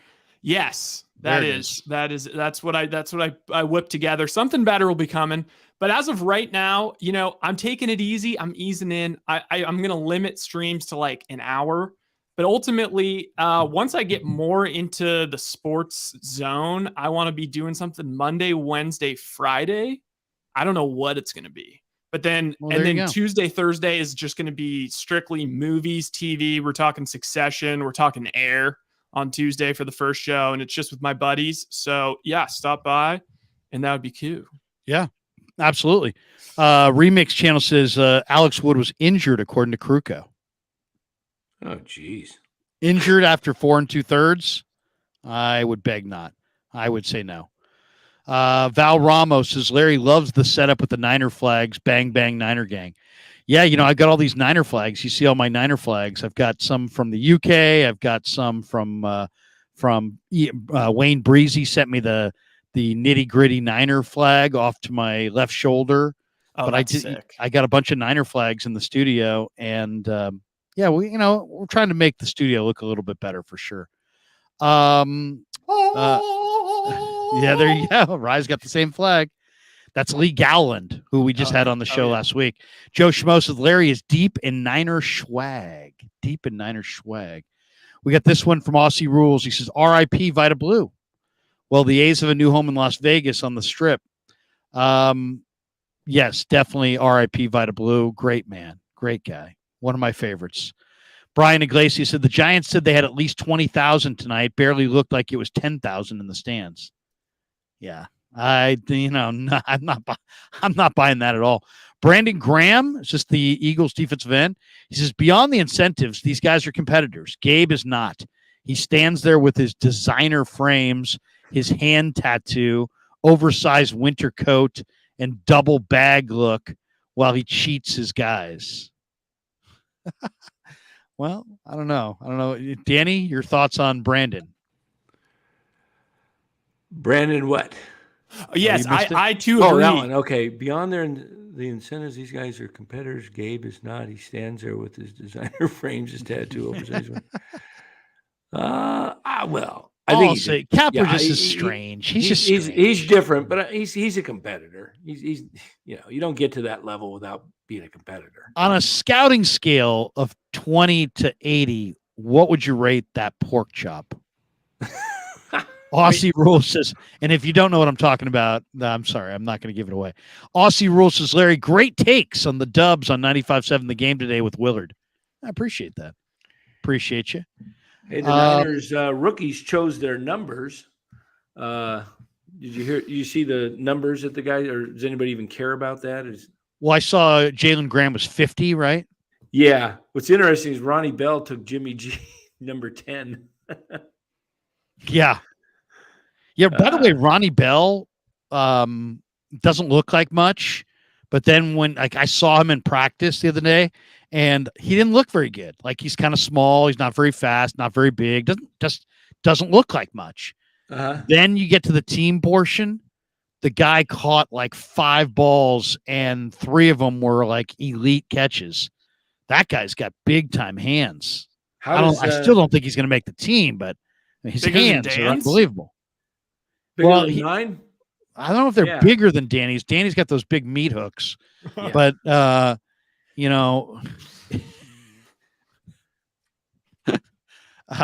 what is that? That's Dan's hand exerciser.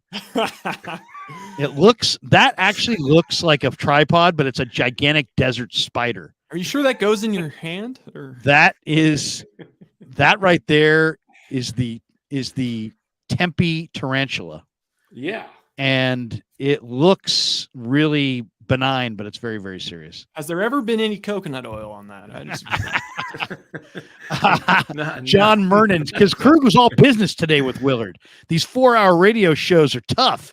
Larry just cuts to the chase. Refreshing. Thank you. I'm all biz.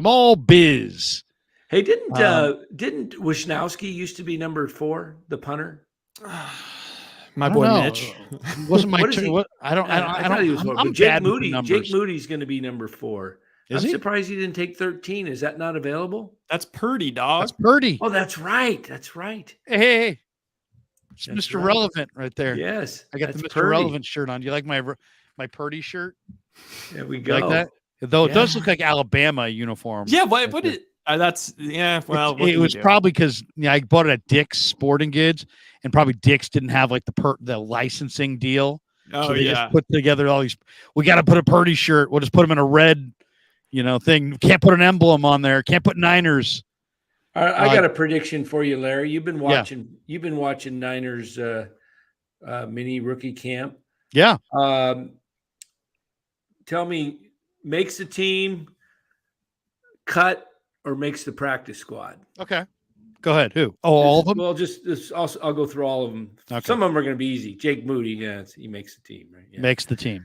Yeah. I don't think he's going to get real run till the playoffs, personally. They won't use him until week 17. They'll just keep going for. Could you imagine? He's like the Warriors. He's not. Braden Willis. Definitely makes the team. He looks great. Really? Yeah, it looks great. Okay. Not sure what position he's going to play. He might be more of a fullback, to be honest. Huh. So he can maybe be tight end and fullback, like. Yeah, he's going to make the team, though.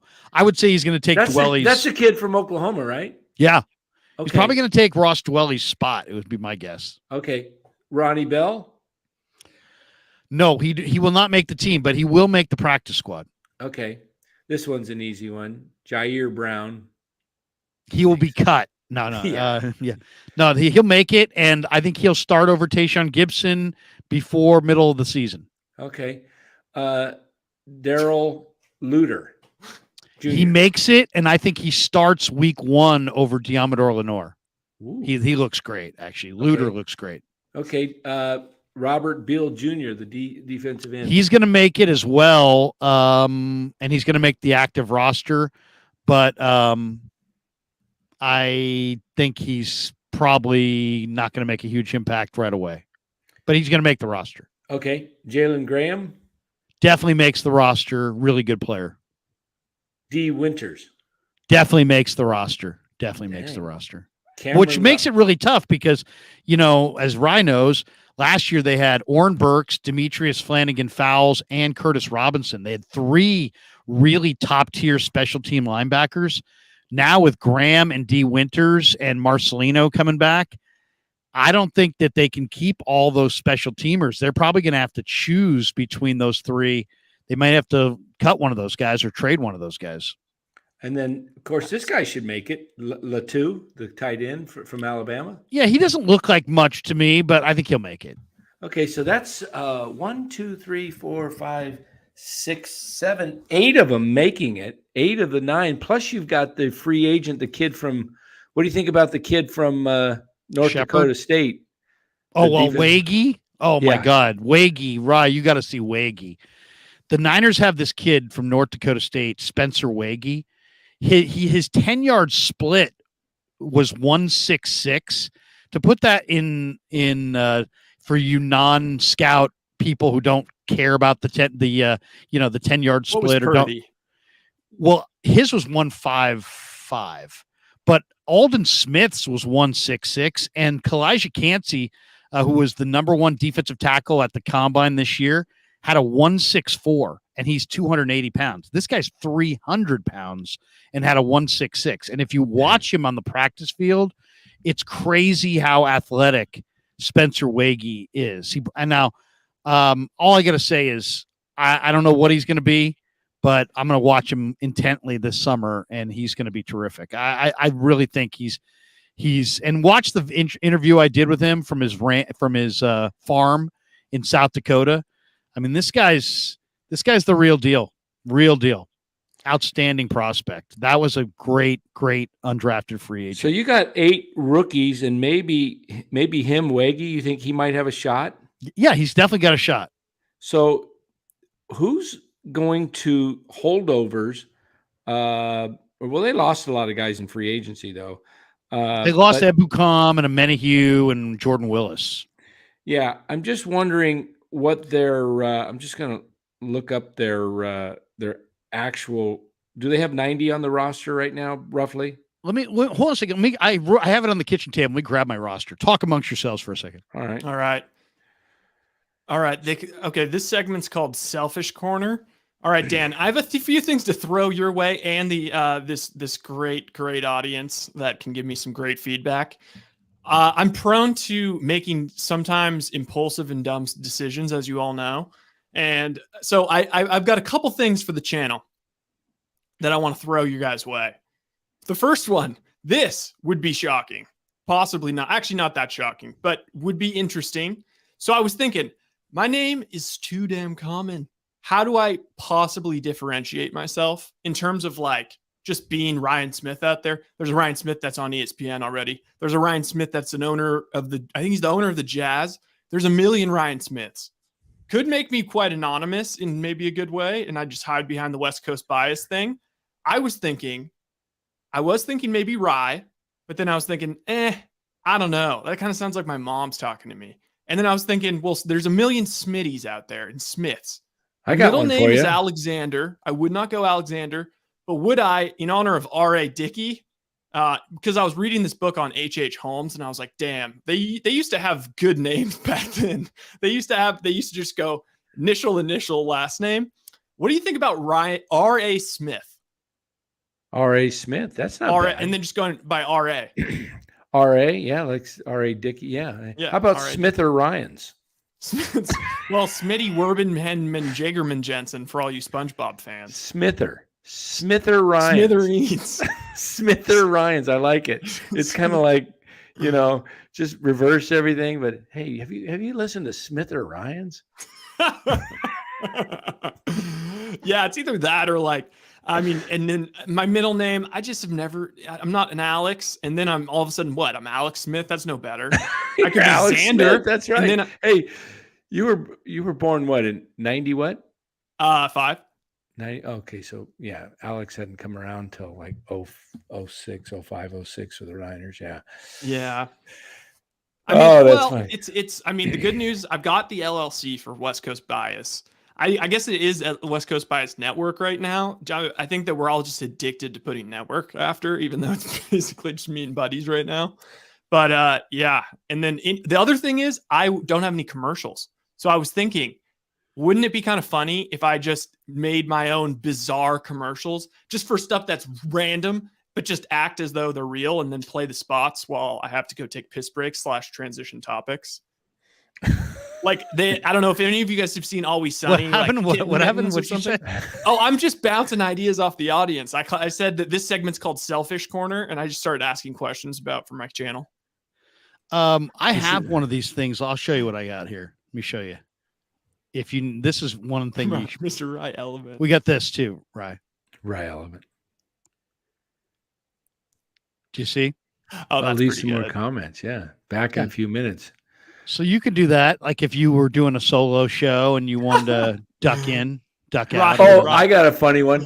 One Ryan's time man. I was doing the show live stream, and I had Eric Romo and Sean Proctor on, and I was doing. I says, you know what? I just wanted to do a show. I haven't done one for a while, but I'm moving, and I'm out right now. I got to go to Home Depot, and I'm driving.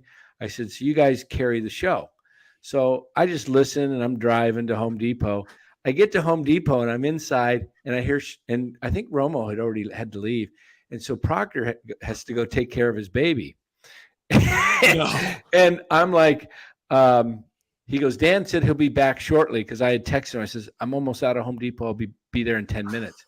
So for about 5 minutes, it was just dead air, just nothing on my channel. And people in the chat was going, what the hell's going on? What's going on? There's nobody there.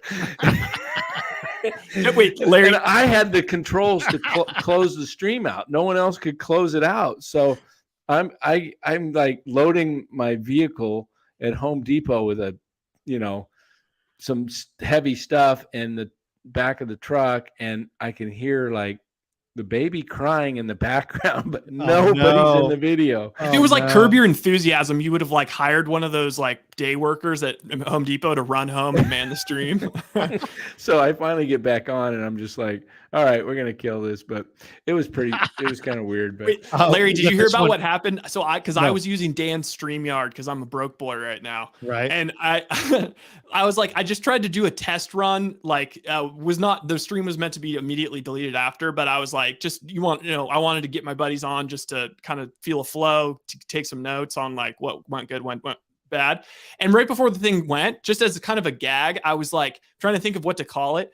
And I called it the modern day Renaissance men, because we're all marginally interested in like video games and fucking movies and TVs and all this stuff. Right. But anyway, it led to me making a thumbnail with like my face on the Vitruvian Man or whatever, the Da Vinci thing with the naked guy. It's like holding out and his package is just there. And I had it on the background. Dan starts his giant stream, and there's just a giant Da Vinci dog hanging on his stream.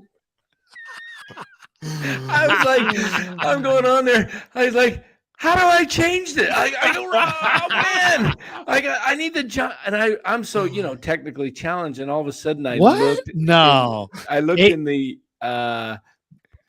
brands. I go, oh, there, I can change it to the Giants background. But for a while, it was like my stream's getting about ready to start, and I got this guy's unit hanging out there, AMD 127 said, found Larry on Grant's channel, Grant's best guest, and it's not even close, with Jason Aponte second. Oh, look at that. I appreciate that. We got this one from Aussie Rules. He said, all right, Ryan, I'm subscriber number 188. There you go. There you go. We got like 170 subscribers in He says, movie reviews, Rye, subbed. I'm subbed. There we go. It's going to be there you go. It's going to be the best and most accurate movie reviews. Senior softball games. Look at that. Just subbed.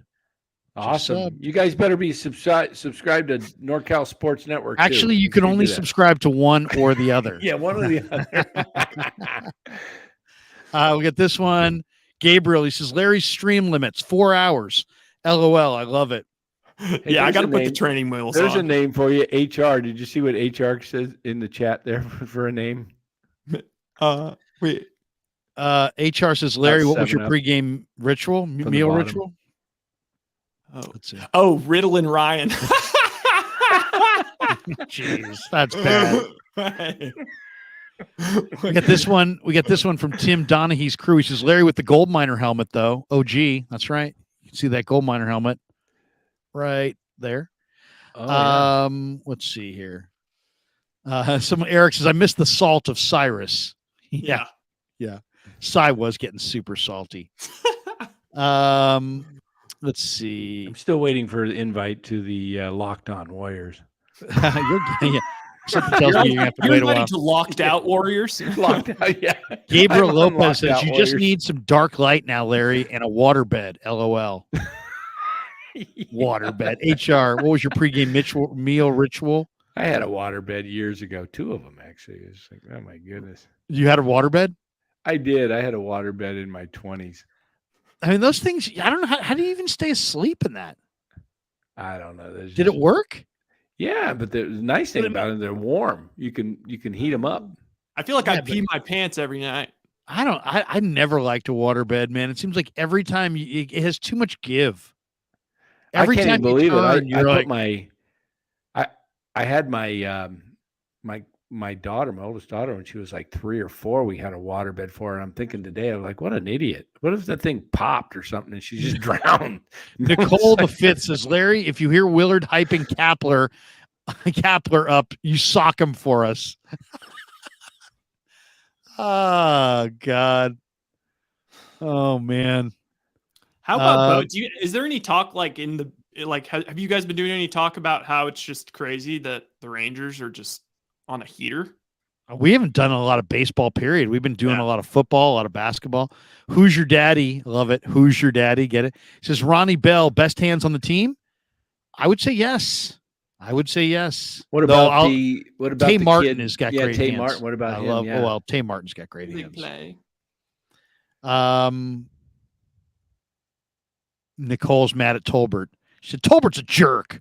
After the A's got screwed, he made fun of them like good riddance. He's just having fun. I'll say this.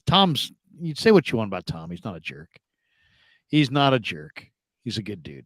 95.7 Brian. I'd rather have a manager who focuses on baseball and strategy instead of trying to become an IG star while flipping a fried egg. My gosh. Yeah. Did you guys ever catch Kapler with his fried egg thing? He's just Dan, didn't you ask him about it or something? Did you ask him about the fried egg? I asked him about some other thing on. He really couldn't stand you, Dan. I mean, he never said anything, but the look on his face. If looks could kill, and by the way, the rest of the crew just couldn't stand Dan, and it was awesome because Dan's got more credibility than all of them put together, and yet they were all, you were like persona non grata, and it's funny, it's hilarious too. I don't think these people who cover the Giants have any idea what they're doing. They're all standing there with a notepad, jotting down 3-word quotes. When I was standing there like this, filming it, and then sent it to my son, who downloaded it onto YouTube, and every aspect of everything that he said in the proper context all made it to the public.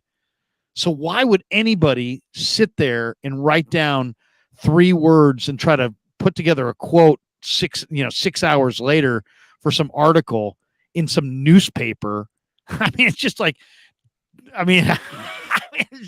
it's just so ridiculously stupid and out of touch and outdated. And it's like, do you guys wonder why you got 10,000 in the stands, that all of the publications that you guys all work for are all on the verge of going under?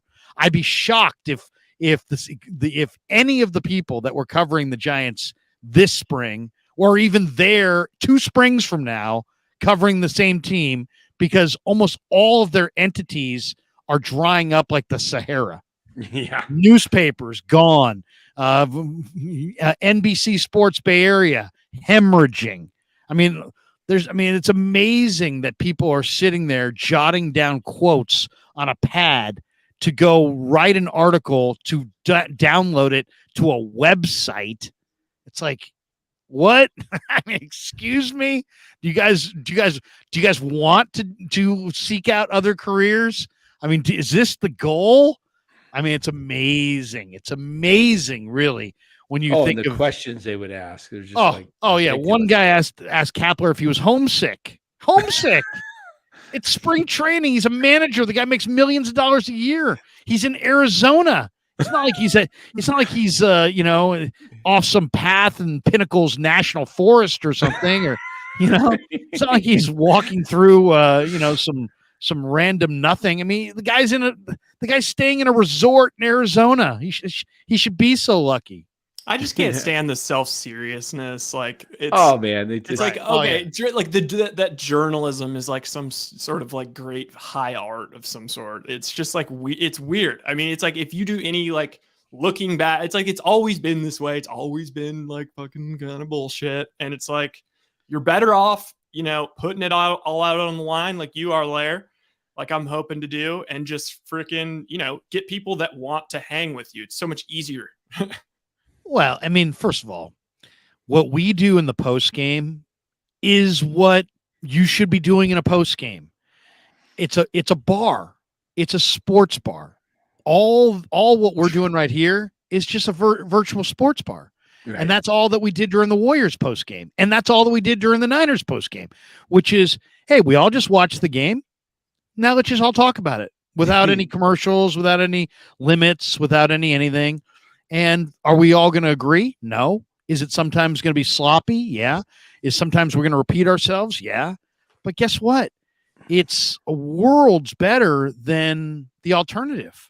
Oh yeah. I'll put the Warrior post game that we just did during the playoffs. I'll put that up against any post game show that's on any radio station, any television station. For sure. Between all the different people, we had Steve, we had Danny, we had Carl, we had Frank, we had Baller, we had Rye, we had Cy, we had JD. We had a lot of really informed people, not to mention all the people in the chat. And it's like, you know what? I'll take that every day, all day over, 3 people who nobody's from this market. And, most of them don't give a shit at all about these teams, but they're trying to make it seem like they do to somehow win favor with all of us viewing. And it's like, dude, we ain't falling for it. Yeah. Sorry, Dave Benz, you were a T-Wolf fan before you were a Warrior fan. Sorry, Carlos Ramirez, I'm not buying that you're a big Warrior fan or even a big Giants fan for that matter. You know what I mean? It's like something. You've got to be legit. You've got to be legit. If you want to rip and you want to be, the voice of the fans, you better be, you better be legit. You better be a guy who really is passionate about Giants baseball all year. Because if you fake it, guess what? People see it as what it is. And give Cy his due for, honestly, the man is probably having serious health complications as the result of this Warriors L. You got to give it to him. The man is authentic. The man is a fan. And it's such bullshit when people are like, especially the people that grow up around like the Giants or something. And it's like, oh, no. I'm an unbiased journalist. I'm not like you fans. I'm over here on Mount Pius looking down. Watch my post-game show from the Mount. It's like, okay, what are you doing? Just be you're so upset and you're now writing slanted articles because you're upset about losses or whatever. It's like, just be transparent. That's what people care about. It's okay to say we. Remember I kept saying to you, right? Don't say we. But at the end of the day, it's okay to say we because at least there's passion. I'd rather have somebody passionate saying we lost, we this, we that, than somebody who's like, the San Francisco Giants, everything's measured. And it's like, yeah, but do you care at all? Stop trying to pretend like you're one of us when you're clearly not a fan and you have no passion for it. And 6 months ago, you're rooting for some team in Florida. And 6 months from now, you'd be rooting for another team in Florida. And you know what I mean?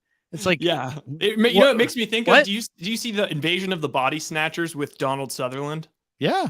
Remember at the end when he realizes that she isn't one of him, and he's like, that's what we should all be doing. We should all be able to Sutherland the hell out of these people.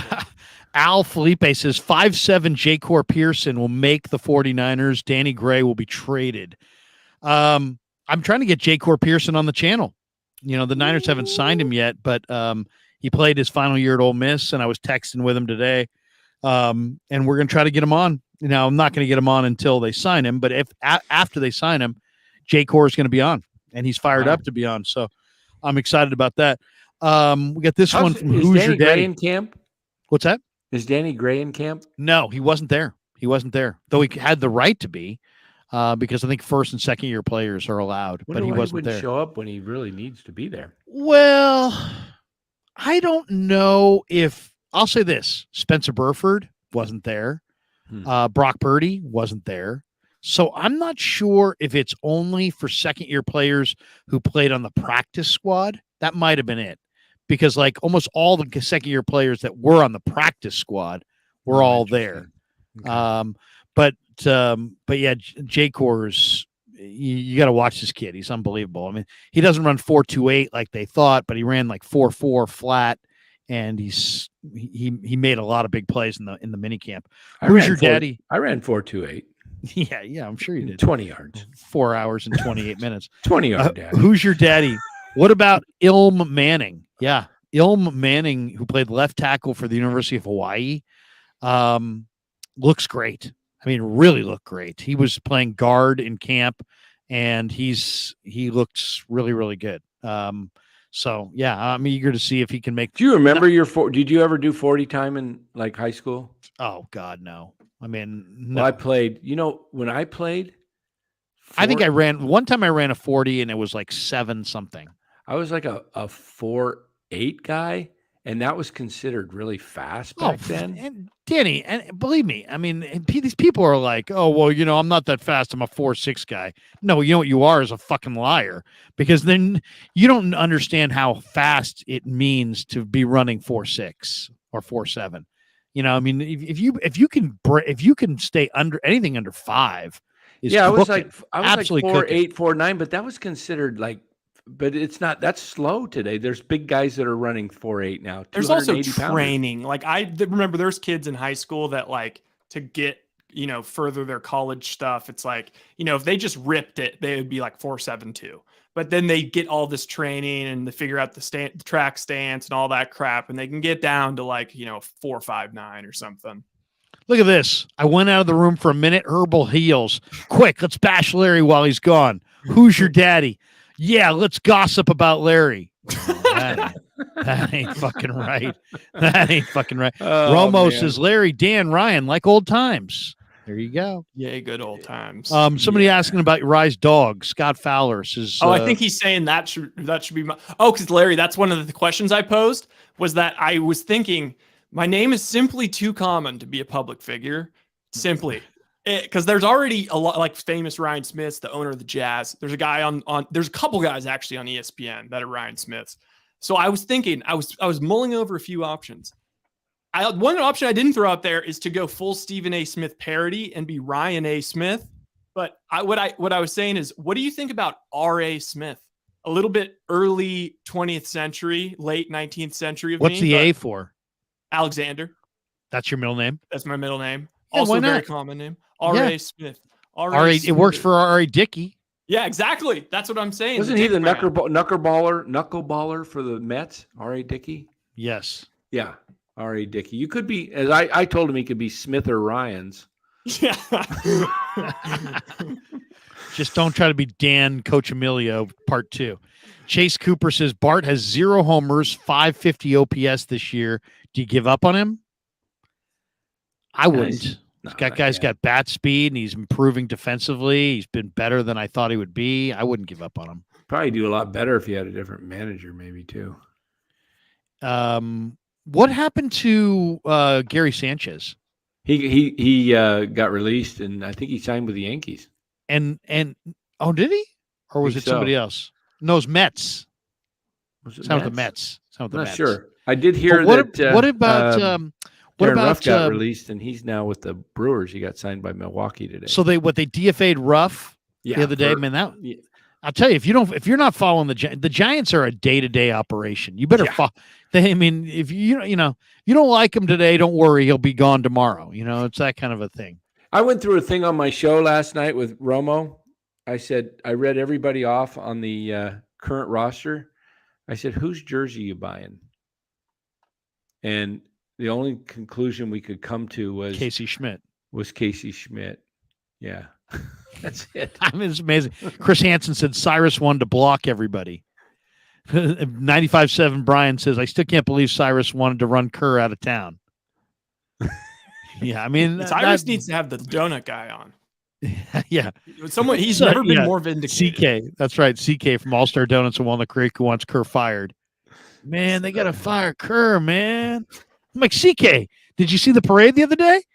Yeah, it was good and all, but they got to fire Kerr, man. I'm like, CK, they won the championship. They won the title. I was just joking. He's like, yeah, man, they just got to get rid of Kerr. I was like, what? What is wrong with you? Scott Fowler. Dan got laughed at for saying the Warriors should trade Wiseman for GP3. Was there anything said about that after the trade went through? GP2, you mean? Yeah.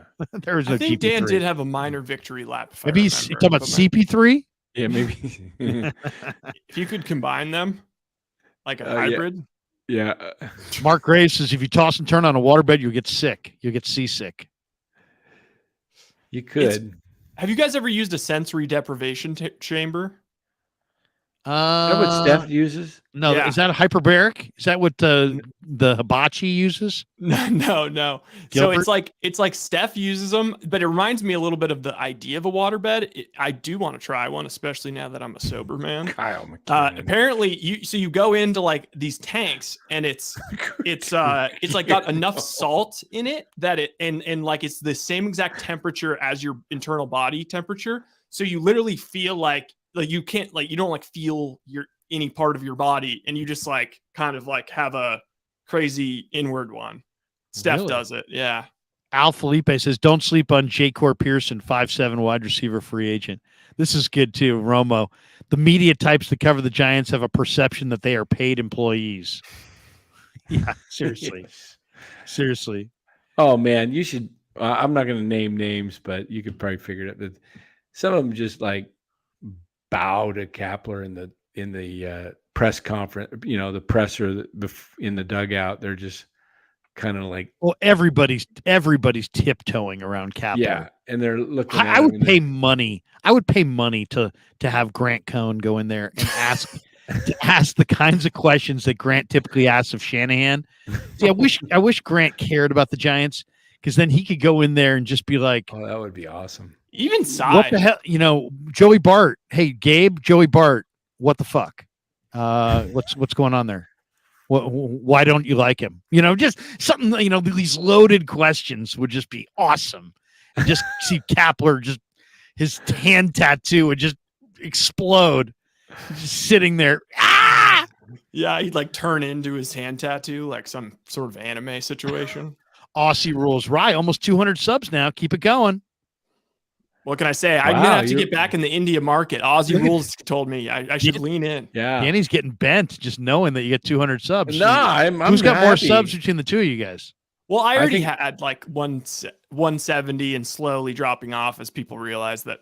I think I was the only YouTube channel ever to have a video that had like 55,000 views and a bunch of engagement and just never have another video. I'm at 334. Oh, hey, Danny's got plenty of room. How many are in the chat right now?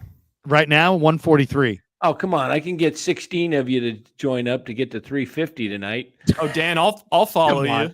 Yeah. Don't you talk down to my chat. Come on. Brandon Graham says, come on, Larry. Sports Network, 16 You're not of you. tuning in to Carlos Ramirez for Giants postgame as he stumbles and stammers into a commercial break. That guy's got a million stats. Well, I want to see the NorCal Sports Network just like a ticker. Come on. Just like the gas tank. We're just... What are you guys paying up there now for gas? Like $6?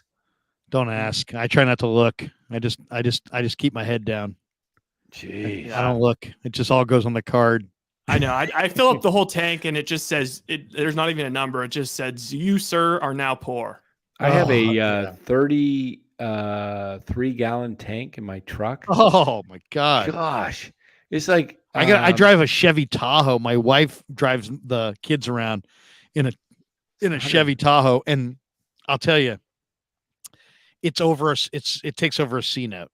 I mean, it's 22 gallons. Yeah, I'm up to like 140 if I let it get too low. I'm only paying like $450 at Costco. This is a good PSA for anyone out there, because I'm currently like trying to put together somehow some sort of plan to purchase a vehicle. The Chevy Bolt, the most affordable and probably best like electric car under 30 grand, pretty reasonable. And you just don't have to pay for gas, which is sweet. They're just getting rid of it after this year. So I don't know. It's like you kind of got to clutch one now, or else. Be careful about what if it's you got to be able to charge that thing. So you got to make sure they don't no technology changes. I'll tell you the that truck that they advertised during the Super Bowl, the Cybertruck. I think was it Ford? Oh, the Lightning. It looked Yes. incredible. It is looked incredible. incredible. But it was like I looked it up. I'm like, I wonder what that truck's going for. Guess what it's going for? 65, 70. 110. Wow. It's 110. It's legit unbelievable. though. It has like more torque than like like your highest end Porsche. 110? Okay, it also can, like, if you're running like jobs on the construction site, it can power your entire day, and like it can work as a backup battery if your house goes out, like somehow your energy goes out, it can work as a backup battery for like up to 3 days. I just know this because when I was at the Corolla show, they did a lot of car shit, and like President of Ford came in and just gave me all of this propaganda material. My buddy who works on cars says never get a Ford. Yeah. He says everything's in the wrong spot, and several simple fixes take a lot more money because of labor, because of how the engine's laid out. Thanks, Debo. Hey, I'm gonna have to run here because that's all right. We're done right here anyway. Carsart says, was Winstead there, Larry? Winstead was there. He didn't look incredible. I'll say that he didn't look incredible. Hey, but it's great to be back with the gang here, and we got to do this a little more often, especially now that it's kind of not a lot to talk about with the Giants. Maybe we can entertain people like we used to with the Giants, because there's nothing happening on the field that's entertaining. So gotta help these people out late at night, get some entertainment, because I'm telling you, when I watch the Giants games right now, I never used to miss a pitch, and I can walk out of the room and come back, and I feel like I've missed nothing 20 minutes later. Oh, I hear you. Debo says, just sub, Danny. There you go. Yeah, thank you, Debo. All right, guys, good stuff. Yeah. We will try to do as many of these as we possibly can. It's coming up on midnight, so I'll let you guys chat. Danny, once again, let me just put this once again so you can see there. It says Dan Coach Emilio, NorCal Sports Network. Everybody sign up for Danny's channel. Ryan Smith is a great follow. RS Smitty 13 on Twitter. And Rye, once again, the name of the channel on YouTube, if they look it up. It is West Coast Bias Network. Coast Bias. Actually, it's network because we're West Coast Bias Network. And it's got 3 California state, the picture of the state of California on there. Subject to change. Also, if anyone has any ideas for any fake commercials, any stupid products you can think of, I'd love to make a few just to pass some time. Burt Reynolds, Brute. Ryan, good to see you, bro. All right, bro. Hey, good to see you guys. There you go. Bye to you. Right, and see you, Danny, have a great night. Appreciate you as well. Good stuff. Good stuff. Good to see those guys. Kyle McKiernan says, Larry, your buddy's right. The diesel Fords, you have to pull the cab of the truck off the frame to work on the engine. Imagine that. Take your truck literally off the frame to work on it. Yeah, and I'm sure that doesn't cost any extra, right? That probably costs an arm and a leg. Oh my God, I can only imagine. Okay, we've got, let's see. Okay, we already read those. All right, let's do this. Let's mention our sponsor, because we are brought to you by Pig and a Pickle. Check them out, Corte Madera, and they are in Emeryville as well. They're open 7 days a week in Marin. Here's what they look like in Marin County. We'll be back in a minute.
you up with a Sunday dinner.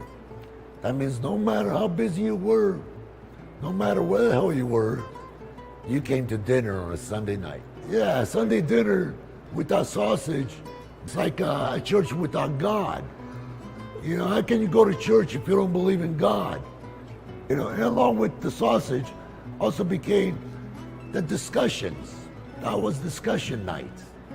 You know, it wasn't a typical family that you sit there and you're quiet, you know, and you don't talk with a mouthful. Oh no, man. Italians talk when they're eating. Italians even talk when they're sleeping. And definitely we talk with our hands. So if we can't express it through our mouth, through our lips, we express it with our hands. So, and that's what sausage is, really. It's an expression, you know, that life is good.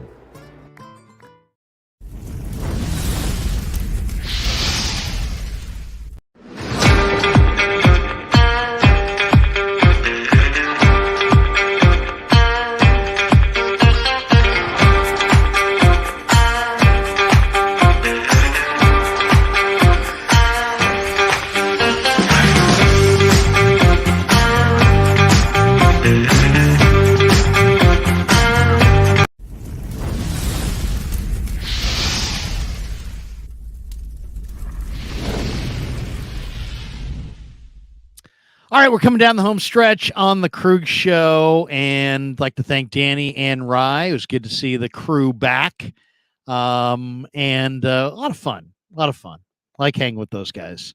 I love this one from Herbal Heels. He says, Larry, you're not fooling anybody. We all know you're going until 2 a.m. Yeah, that's my little trick of the trade. I try to convince everybody that I'm done.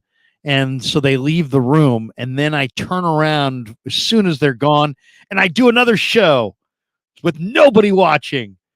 No, but we did that a few times in the basketball playoffs because JD was doing post game for 95.7 The Game, and JD knows the Warriors so well that I'm like, oh, JD, you got to pop on. We got to have your expertise on here, and JD's such a great guy that he's like, oh yeah, I'll absolutely will for you, Krueg. I'll jump in. I'm like, JD, that's awesome. I'm like, dude, don't worry. I know you got to do your thing over there. Do what you got to do. When you're ready, come on over. And so they a lot of times went till 11 or midnight or whatever. And I would say to him, I don't know if we'll still be on. And then he would be like, okay, well, I'll just check. So I would send him an invite. And then sure enough, there were a couple nights where I'm like, all right, see everybody. And then I'm getting ready to wrap it up. And there's JD. And then it's like, dude, I got JD, who's, I think, fantastic talking Warriors. And I'm like, why would I not talk Warriors with him? So, so anyway, so we went on one of those nights, we went like an extra hour, we went to 1 o'clock, 2 o'clock in the morning, many, many nights. But not tonight, tonight. I will not be going all night long. As far as the rest of the week on the channel, tomorrow, you can catch me at 2 o'clock on the Grant Cohn channel. Grant and I normally sit down on Mondays, but today I sat in on 95.7 The Game, so no time for Grant today. I'll do that tomorrow. We're also going to try to catch up in the next day or so with Raj from RSF 49ers. Vish and I usually get together Tuesday nights, so hopefully tomorrow night at 6:45 on Vish's channel, we will rekindle that. Jack Hammer is going to stop by on the channel this week as well. We'll get Jack's thoughts on minicamp. And then Thursday night's going to be kind of fun. My wife and I are going to cocktails with Damon and his wife at the Guardsman event, which should be kind of fun.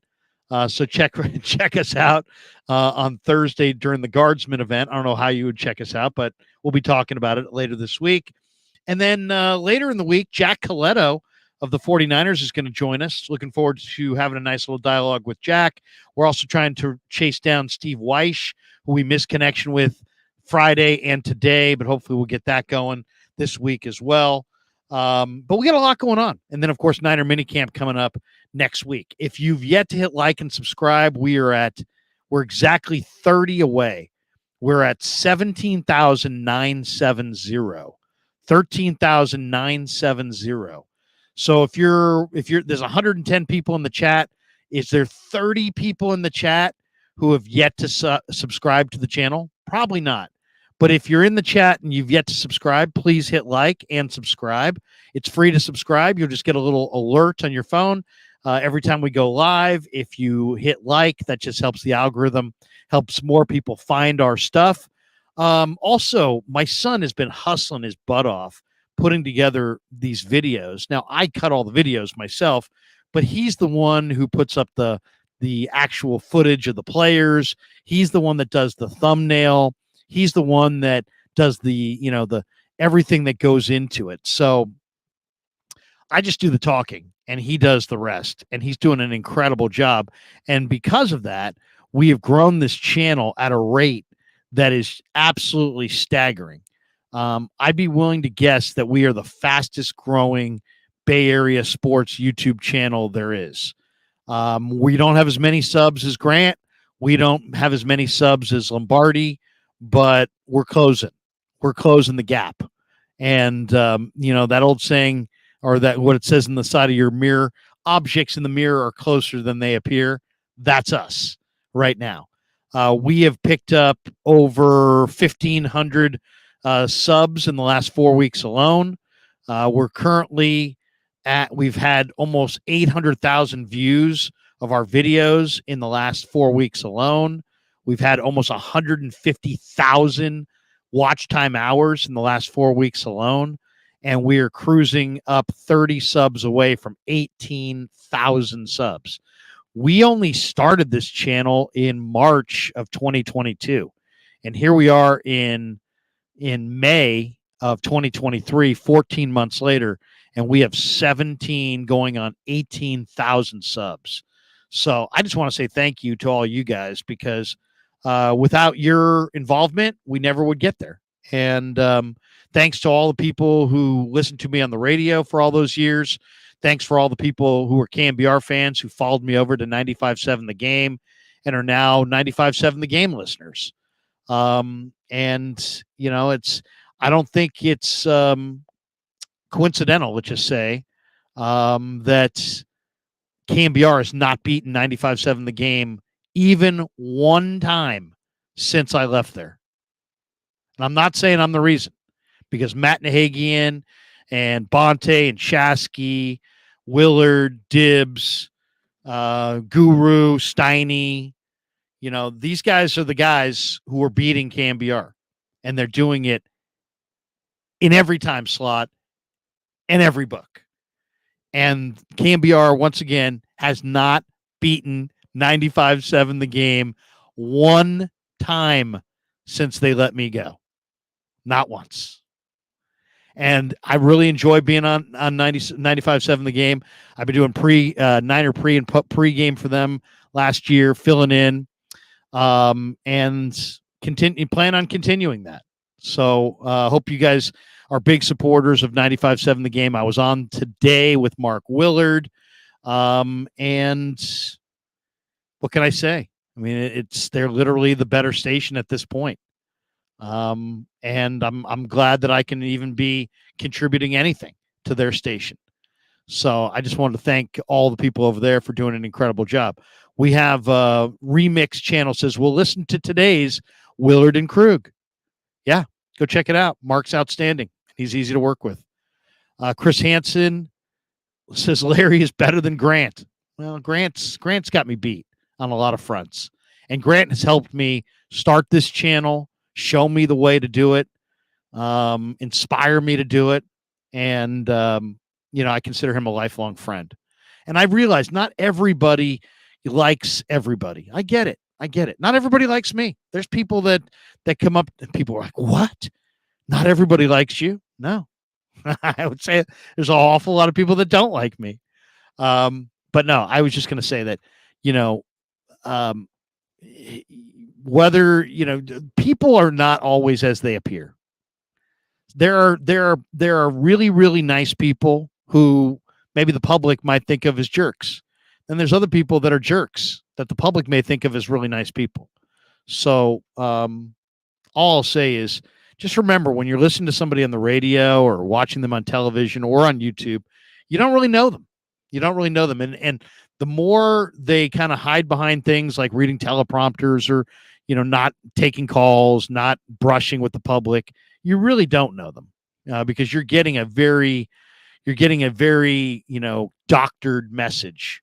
And that's what I love about the YouTube channel is that, you can see us in our own images. You can hear us in our own words. The context is never lost. And thanks to all of you. And thanks, of course, especially to our sponsors. Chris says, Larry, you're real. Grant's always stirring shit up. Yeah, but you know what? He doesn't, he might be stirring shit up, but he believes in what he's doing. I'll say that. And, he's treated me exceptionally well. We sat down over a year ago and it was a really tough time for me. And I went to him and said, hey, let's talk. And he could have easily said, get the fuck out of my face. I don't want to deal with you. I don't want to deal with radio people. I don't want to deal with, he didn't need me. I more needed him as far as just, some advice and let's talk things through and let's talk about the landscape of media and where you see it, where I see it, where it's been, where it's going, what's the future, what's over.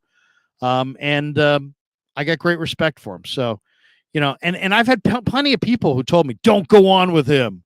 Don't do stuff with him. But you know what? Everybody's got to make their decisions for themselves. And that's all I'll say about it, really. But in my mind, there's nothing that you could tell me that would tell me that Grant's not a good guy because I know him. Clarsard says, we support you, Krueg. Every content creator is different. Appreciate that. Cheshire Cat says, Larry is the man. Cheshire Cat, was someone giving you shit? No, not at all. I mean, especially now, all my radio friends are like, dude, you look what your YouTube channel has become. And I'll say this, anybody who's got their YouTube channel cooking is in a much, much better position than most people on the radio. Not everybody. Some people have great situations and I'm a huge fan of radio and I always have been, I always will be. But there's this is a growing medium. This is not a shrinking medium. This is a growing medium. Remix says, I didn't know 95.7 existed until you transitioned and Bonte is exponentially fresher and more energetic than Murph. Well said. Cheshire Cat, I'm a frontliner. Throw me out there if you have problems, Larry. I appreciate that, bro. I do appreciate that. Car Gods, Larry, you are a legend in the radio scene. Most of us true listeners are faithful to you. And there's a bunch most don't know you. And there's a bunch more that don't know you even have a channel. Oh, I know. But they will know soon enough. Aussie Rules, Grant and Lowell Cone, always great takes. Lowell's a good man too. Jeremy Lopez, damn, the Morning Roast is beating Murph and Mac. Dude, that's a wrap. That is a wrap. And it ain't close. If it were a fight, they would have stopped it. I remember 95.7 the game when it started. At the time, I thought they were a bunch of Oakland Athletics supporters and hacks. They've changed for the better since. They are the new KMBR. Thank you to Matt Nahagian on that one. Cheshire Cat, Larry's a legend of YouTube at the Car Gods. Car God says Grant's dad is a legend in Bay Area sports. Grant is quality control. We need more Grants in the sports world. Chardal, I'm 799 subs away from my channel getting monetized. There you go. Everybody follow SG Sports Talk channel. Chardal's a good man. Aussie Rules.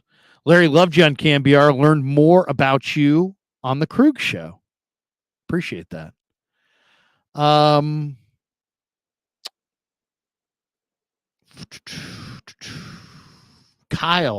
McKiernan. I was so pumped when I found out you were doing this. I found your channel like 8-9 months ago. I enjoy the channel. I really do. I love it. I love working with my son. I love the freedom that it gives me. I love being able to work on something that I own. I love being able to collab with the people that I really enjoy and like.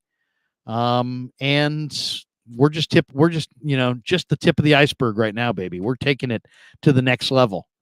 Going to be all over training camp, all over the Niners all year. I'm going to bring you as many 49ers face to face as I possibly can. And we're enjoying the content, and I hope you guys are as well. All right, that is going to do it for us for the evening. Check me out tomorrow on Grant Cohn's channel. Also, I think at 2:00 tomorrow, me and Grant sit down. Also, look for Vish tomorrow night on Vish's channel. Jack Hammer is going to stop by here in the next day or so on this channel.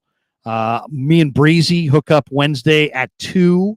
Look for that. So we got a lot cooking on the channel and a lot more great stuff coming. So thanks to all of you. Have a great night. Until tomorrow. Peace. Yeah, never met a man I've been scared of. Careful, you won't get exactly what you asked for. Here for whatever you bring me, getting handled. I answer to no one, I don't need to